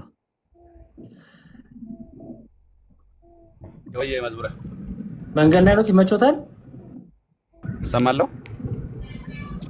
እየተቆራረጡ ከሆነ እንትንም ችግር የለውም። ኔትወርኮትም ይቋረጣል። እሺ አይሰማም? ቁርጥ ቁርጥ እያሉ ነው። ይሰማዎታል? የኛ ኦኬ። እሺ መምህር ኤፍሬም አሉ። በአዲሱ መደበኛ ትርጉም ታነብልኛለህ? አዲሱ መደበኛ ትርጉም ባይዘወይ ይመቸኛል እሱ። አይ እንዳይመች ብዙ ነገር ወደፊት እናወራበታለን በሱ መጽሐፍ ላይ ግን ችግር የለውም እሱ ይመቸኛል ታውቃለህ። እሺ ማቴዎስ 18:10 ላንብብልህ። ያው አዲስ መደበኛ ትርጉም። እሺ 18:10 ባይዘው የቅድሙንም የዕብራውያን መልእክቱንም እናት ቋንቋ ደግሞ እንዴት አድርጎ እንደፈታው ማሳያለሁ። እሺ ጃ እሺ 18:10 እንዲህ ይላል። ይኸው ከነዚህ ከተናናሾቹ አንዱን እንዳትን ተጠንቀቁ እላቸዋለሁና በሰማያት ያሉት መላእክታቸው በሰማይ ያለውን የአባቴን ፊት ሁልጊዜ ያሉ። ራሱን የደገመው ማለት ጨረስኩ ጃ ወንድሜ። ያ ግን ቀጥሎ ያለውን ሙሉ 11 ጨርሳት። የሰው ልጅ የጠፉትን ለማዳን መጥቷልና ነው የሚለው። መጥቷልና ከዛ ጋር የሚገናኝ ነገር አለው። መጥቷልና which means ፍታው። እሺ ችግር የለውም የሚለው ላይ ያለውን ሀሳብ የሚያገናኝ ቃል ነው። እኔ ያው አማርኛ ስለሆነ አፍ መፍቻዬ እኮ እኛ ሁላችንም እንደዛ ሆነን፣ ስለዚህ ፍታው ታዲያ። ያ ሶ ይሄ በማዳን ስራ ላይ የመጀመሪያው ባለድርሻ ዋናው ባለድርሻ ክርስቶስ ነው። የሰው ልጅ የጠፉትን ለማዳን መጥተዋልና ማንንም ታናናሾችን አትናቁ የሚል ሀሳብ ነው ያለው። መላእክቶቻቸው በፊቴ ጌታ እኮ ነው የተናገረው። ይሄንን ምን ብሎ ተናገረ መሰለ? ከነዚህ ከታናሾች ማንም እንዳትሉ ተጠንቀቋልና ከዛ እላችኋለሁና ብሎ የሰው ልጅ የጠፋውን ለማዳን መጥቷልና አይደለም ያለው። ምንድን ያለው? እላችኋለሁና በሰማያት ያሉት መላእክታቸው ወይም የነሱ ጠባቂ መላእክት ማለት ነው በሰማይ ያለውን የአባቴን ፊት ሁልጊዜ ያሉ። አሁን ጃ በደንብ ፖዘቲቭ ልብን ቀና አድርገህ አዳምጥ። ለምንድን ነው ጌታ ኢየሱስ ክርስቶስ ከነዚህ ከታናሾች መናቅ ጋራ የመላእክቱን የአባቴን ፊት ያሉ የሚለውን ያገናኘው? አንተ እስቲ ያስረዳኝ። እሺ መምህር ኤፍሬም ያስረዱ። ምናልባት ብሬ ካልተመቸው መምህር ብሩ ቀጥል። በዋናነት በመጽሐፍ ቅዱስ ክፍል ውስጥ የእግዚአብሔርን ፊት መፈለግ፣ ያው እግዚአብሔር ግራና ቀኝ ፊትና ኋላ የለውም። የእግዚአብሔርን ፊት መፈለግ ግን ከጸሎት ጋር ተገናኝቶ ነው የተነገረው። ለምሳሌ ሁለተኛ ዜና መዋዕል ምዕራፍ 7 ቁጥር 14 ላይ በስሜ የተጠሩት ሕዝቤ ተዋርዶ ቢጸልዩ ፊቴንም ቢፈልጉ ይላል። ስለዚህ የእግዚአብሔር ፊት ህልውናውን መገኘቱን በፊቱ ደግሞ የሚቆሙት ፊቱን መፈለግ ማለት በፊቱ ቆሞ መጸለይ ነው። ሌላ የተለየ ነገር የለውም። ለምሳሌ ሉቃስ 1 ላይ መልአኩ ቅዱስ ገብርኤል እኔ በእግዚአብሔር ፊት የምቆመው ብሎ ሲናገር በእግዚአብሔር ፊት ለአገልግሎት፣ ለጸሎት፣ ለምስጋና መቆምን ነው የሚያመለክተው። መዝሙረኛው ቅዱስ ዳዊትም ተደጋጋሚ እግዚአብሔርን ፈልጉት ትጸናላችሁም፣ ሁልጊዜ ፊቱን ፈልጉ ይላል። ስለዚህ የእግዚአብሔር ፊት የሚባለው የእግዚአብሔር ህልውና በጸሎት በፊቱ የሚቆሙ ሰዎች የሚለምኑ መሆናቸውን የሚገልጽ ነው። እዚህ ክፍል ላይ በዋናነት ቅድም እንደተነገረው እንዳትንቁ ነው። ታናናሾችን እንዳትንቁ አለና ለምን ሲባል ሁለት መሰረታዊ ነገሮችን አስቀመጠ ክርስቶስ ራሱ።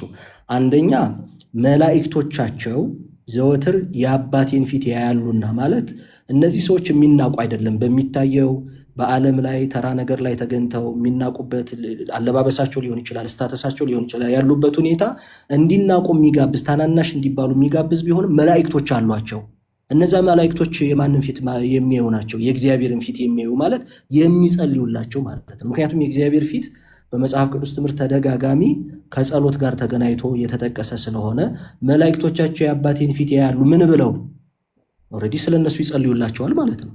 እንዳይጠፉ፣ እንዳይሰነካከሉ፣ እግሮቻቸው ተሰነካክለው ከዘላለም ሕይወት ከርስት ከመንግስተ ሰማያት እንዳይጎሉ፣ በጠላት እንዳይጠቁ እግዚአብሔርን ይጠይቁላቸዋል፣ ይለምኑላቸዋል ማለት ነው። ሁለተኛው ደግሞ የሰው ልጅ የጠፋውን ለማዳን መጥቷልና የሰው መናቅ የሌለበት መሰረታዊ ነገር ደግሞ ሁለተኛው ተነገረ። ክርስቶስ ወደዚህ ዓለም የመጣበት መሰረታዊ ምክንያት የጠፋውን የሰው ልጅ ነው። እከሌን አይደለም፣ ሰው ነው ሙሉ የተፈለገው። ስለዚህ ክርስቶስ ዋጋ የከፈለለት መከራ የተቀበለለት የሰው ልጅ ሊናቅ አይገባውም። ልክ ይህንን ክርስቶስ እንደተናገረው ሁሉ መላእክቶች ያሏቸው በዚህ ዓለም የተናቁ የአባቱን ፊት ግን ዘወትር የሚያዩ የሚለምኑላቸው አሏቸው ብሎ እየተናገረ ነው ያለው ክፍሉ። ስለዚህ መናቅ የለባቸውም ነው የሚለው። ኦኬ ይሄ በእግዚአብሔር ፊት የሚለውን ሐሳብ መለመን ወይም ጸሎት ማድረግ በሚለው ወስደኸዋል አንተ።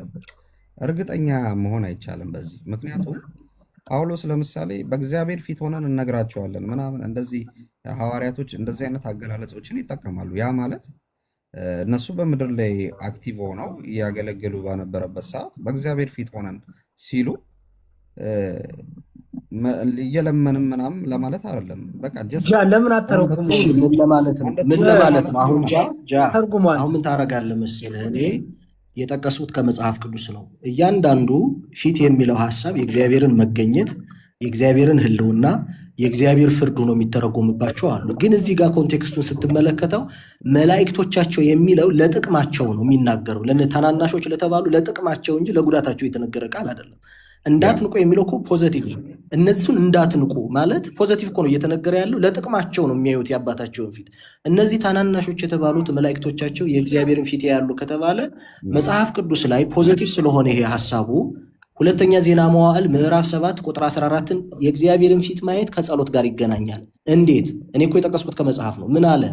በስሜ የተጠሩት ሕዝቤ እግዚአብሔር እኮ ነው የተናገረው። ይሄን ተዋርደው ቢጸልዩ ፊቴንም ቢፈልጉ ከክፉ መንገዳቸው ቢመለሱ በሰማይ ሁኜ እሰማለሁ።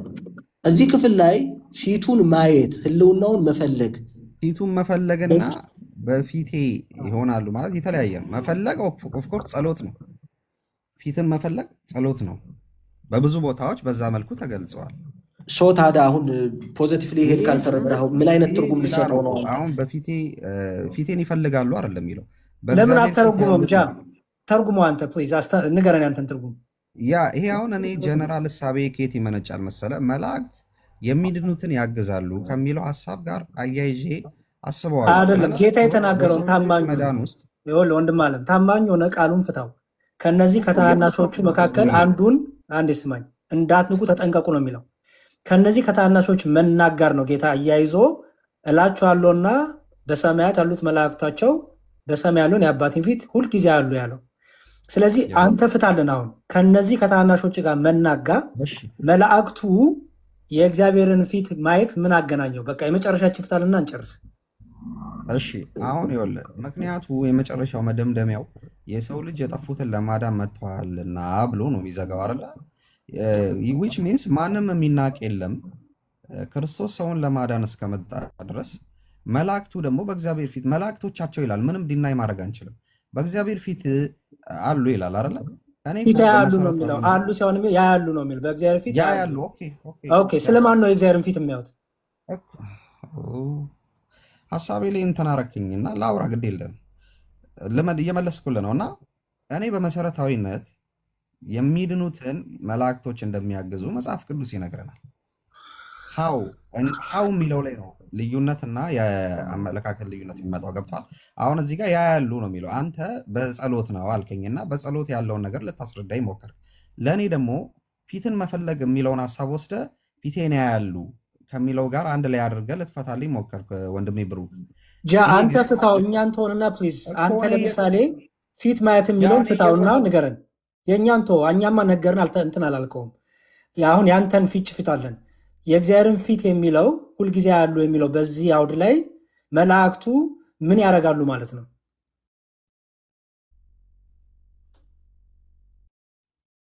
ሶ ኢዚ እኮ በጣም ቀላል ነገር የጠየቅነ።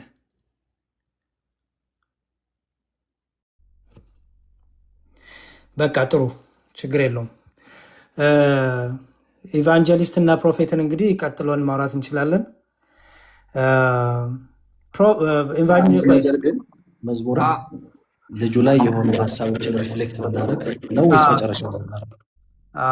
መጨረሻ ላይ እናደርገው? እነሱም ሀሳብ ከሰጡ ሜይ ቢ ቆይ ማለት አንድ ሀሳብ አለኝ።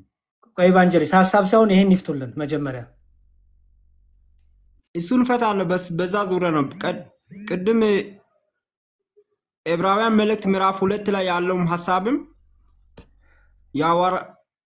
የተረጎማችሁባችሁ መንገዶች ሁሉ ትክክል አይደለም፣ እንደ መሰረታዊ አይደለም። አንድ ይሄን ይፍቱልን እባክዎትን፣ ይሄን ይፍቱልን መጀመሪያ ከዚህ ጀምሩ። በዚህ ቦታ ላይ ከመጀመሪያ ስንመጣ ኢየሱስ አንድ ማስተማር የፈለገበት መንገድ አለ። ለምሳሌ ይህን ቃል የሚያስተምረው ለፈሪሳውያን ሳይሆን ለሰዱቃውያን ሳይሆን ኢየሱስ ያስተማረው ለደቀ መዛሙርት ነው።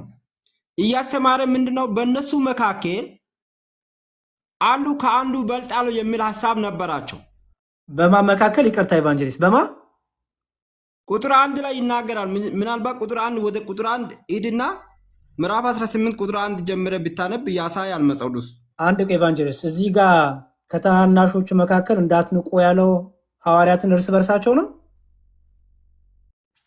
ቆይ ከቁጥር 1 ብትመጣ ጥሩ ነው። ቁጥር 1 አንብብና ወደ ታች እመጣለሁ። ኧረ እባክዎትን ኢቫንጀሊስት ፕሊዝ። እዚህ ጋር ታናናሾች መካከል እንዳትንቁ የተባለው ሐዋርያትን እርስ በርሳቸው እንዳይናነቁ ነው። መልስ አለ እኮ ቁጥር 1 ላይ ይነግራል። ቁጥር 1 ላይ ይነግራል እኮ እንደዛ ነው ካሉ ይሄ ክፍል ላይ ከነዚህ ከታናናሾች እንዳትንቁ የሚለው ሐዋርያትን እርስ በእርሳቸው ነው ወይ? አዎ ቁጥር 1 ላይ ይነግራል። ቁጥር 1 ለምን አታነቡም? ስለዚህ እዚህ ጋር ታናናሽ እንዳትንቁ የተባሉት ሐዋርያትን እርስ በእርሳቸው ነው እያሉኝ ነው አይደል? እስኪ ቁጥር 1 ላይ ቁጥር 1 እዛው እኮ ነው። በዛው ላይ መጽሐፍ ቅዱስ ራሱ መጽሐፍ ቅዱስን ይፈታል። ስለዚህ ሐሳባችን በእግዚአብሔር ቃል ላይ መጨመር ጥሩ አይደለም፣ እርግማኔ ነው። ስለዚህ አንዴ ስሙኝ፣ ቆይ እርግማኑ ጋር እንደርሳለን፣ ችግር የለውም። የት ሄድብናል? እሱ ላይ ማንም ምንም እውቀት አይፈልግም መራገም። አሁን እኔ የምጠይቆት መሰሎት መላእክቶቻቸው በሰማይ ያለውን የአባቴን ፊት ሁልጊዜ ያሉ። ስለዚህ እነዚህ መላእክት የአባቱን ፊት ዘወትር የሚያዩት ስለ ሐዋርያቱ ነው። እንደዛ አላልኩም። እንደዛ የሚል ሐሳብ አልወጣኝም። እሺ ስለማን ነው መላእክቱ? እኔ ያልኩት ሐሳብ ምንድነው? መላእክቱ ስለማን ነው የሚያዩት? ኢቫንጀሊስት አንዴ፣ መላእክቱ ስለማን ነው የእግዚአብሔርን ፊት የሚያዩት? መላእክቶቻቸው መጀመሪያ የት ነው ያሉት? በሰማይ ነው አይደለም? ስለ ሰው ነው የሚያዩት፣ ስለ ሰው ሳይሆን ሁል ጊዜ የአባትን ፊትን ያያሉ ነው። መላእክቶች ያያሉ ነው መጽሐፍ ቅዱስ የሚለው። ስለማ ስለ ሰው ሳይሆን ስለ እነሱ ራሳቸው የእግዚአብሔር አብ ፊት እንደሚያዩት ነው ኢየሱስ እያስተማራቸው ያለው። ለማን? ለራሳቸው ነው ወይስ ስለአንተ ሳይሆን ስለአንተ ሳይሆን እነሱ በዚህ ቦታ ላይ ስለአንተ እያወራ አይደለም። ያ ቦታ ማለት ነው ስለ መላእክት እያወራ ያለው መላእክቶቻቸው የእግዚአብሔር አብ ፊትን እንደሚያዩት ነው። ለምን? ለአምልኮ ነው። መላእክቶቻቸው በእግዚአብሔር ፊት አያመልኩም እኮ። አይ ይፍቱልኝ። እዚህ ጋር የእግዚአብሔርን ፊት የሚያዩት መላእክቱ ለአምልኮ ነው በዚህ አውድ። ይህ ሐሳብ መጀመሪያ እናንተ ምን ስታወሩ እንደመጣ አይነት ሰምቻለሁ እኮ ቁጭ ብዬ ሰምቻለሁ። ግን ሐሳቡ ከመጀመሪያ ሲመጣ ትክክል አይደለም የመጣው ማለት ነው። ኧረ እባክዎትን ኢቫንጀሊስት ይስሙኝ። መላእክቱ የእግዚአብሔርን ፊት የሚያዩት ለአምልኮ ነው በዚህ አውድ። እኔ አሁን የጠየቀው ጥያቄ እየመለስኩ ነው እንጂ ወደ ሌላ አቅጣጫ ለምን ትሄዳለህ? እዚሁ ክፍል ላይ ነው ያለሁት። መላእክቱ የእግዚአብሔርን ፊት የሚያዩት ለአምልኮ ነው። ምን ብለህ ጠየቅ? መላእክቶቻቸው ያመልካሉ ወይ አልክ? እንደገና እንደዛ ጠየቅ አይደለም? እኔ ደከመኝ በቃ። ወይ መምህር ብሩክና መምህር የሚከተሉ በቃ። እሺ አይ በዚህ ክፍል ላይ ያለው ሐሳብ እነግራቸዋለሁ። ነገር ግን ስለ ዋና ሜን ፖይንት መናገር አለብን። አንዴ ስሙ ይናገራሉ በደንብ። ምንድነው ምን መሰለዎት? አሁን በዚህ ሐሳብ ላይ በዋናነት አስምረው መያዝ ያለበት እያደመጡ ከነበረ ምዕራፍ ቁጥር 1 ላይ ምን እንደሚል ቁጥር 10 ሚሆን ማስረጃ ብለው ያስቀመጡትን ነገር በደንብ አደራጅተው ቁጥር 1 እንዲህ ብሎ ስለሚናገር ይህ አውድ ለነገሌ እንደዚህ የተነገረ ነው ብለው ማብራሪያ ይሰጣሉ። አይልም ካልነ እኛ መሞገቻ እናቀርባለን ማለት ነው እንጂ ዝም ብለው ሂድና ዛሬ አንብ የጠቀሱትን መጽሐፍ ቅዱስ ሁሉ ጠቅላላ ተነቦ አይዘለቅም። ስለዚህ ምንድነው የሚደረገው? ያን የተሳሳተ ነው ብለው ያሰቡትን ነገር ይሄ ስህተት ስለሆነ ማስተካከያ ሊሰጠው ይገባል። ምክንያቱም እንዲህ ነው የሚል ብለው የራስዎትን ትርጓሜ ወይም የሚያምኑበትን መናገር አለበት። ከዚያ ያ ልክ ላለመሆኑ ደግሞ እኛ መሞገቻ እናቀርባለን ማለት ነው እንጂ ሂድና አንብልኝ በዚህ በኩል አውዱ ስለምንድነው የሚናገረው አላውቀውም። አውዱን ተናግረው አውቀው አውዱን ርሶት ካወቁት መናገር አለበት።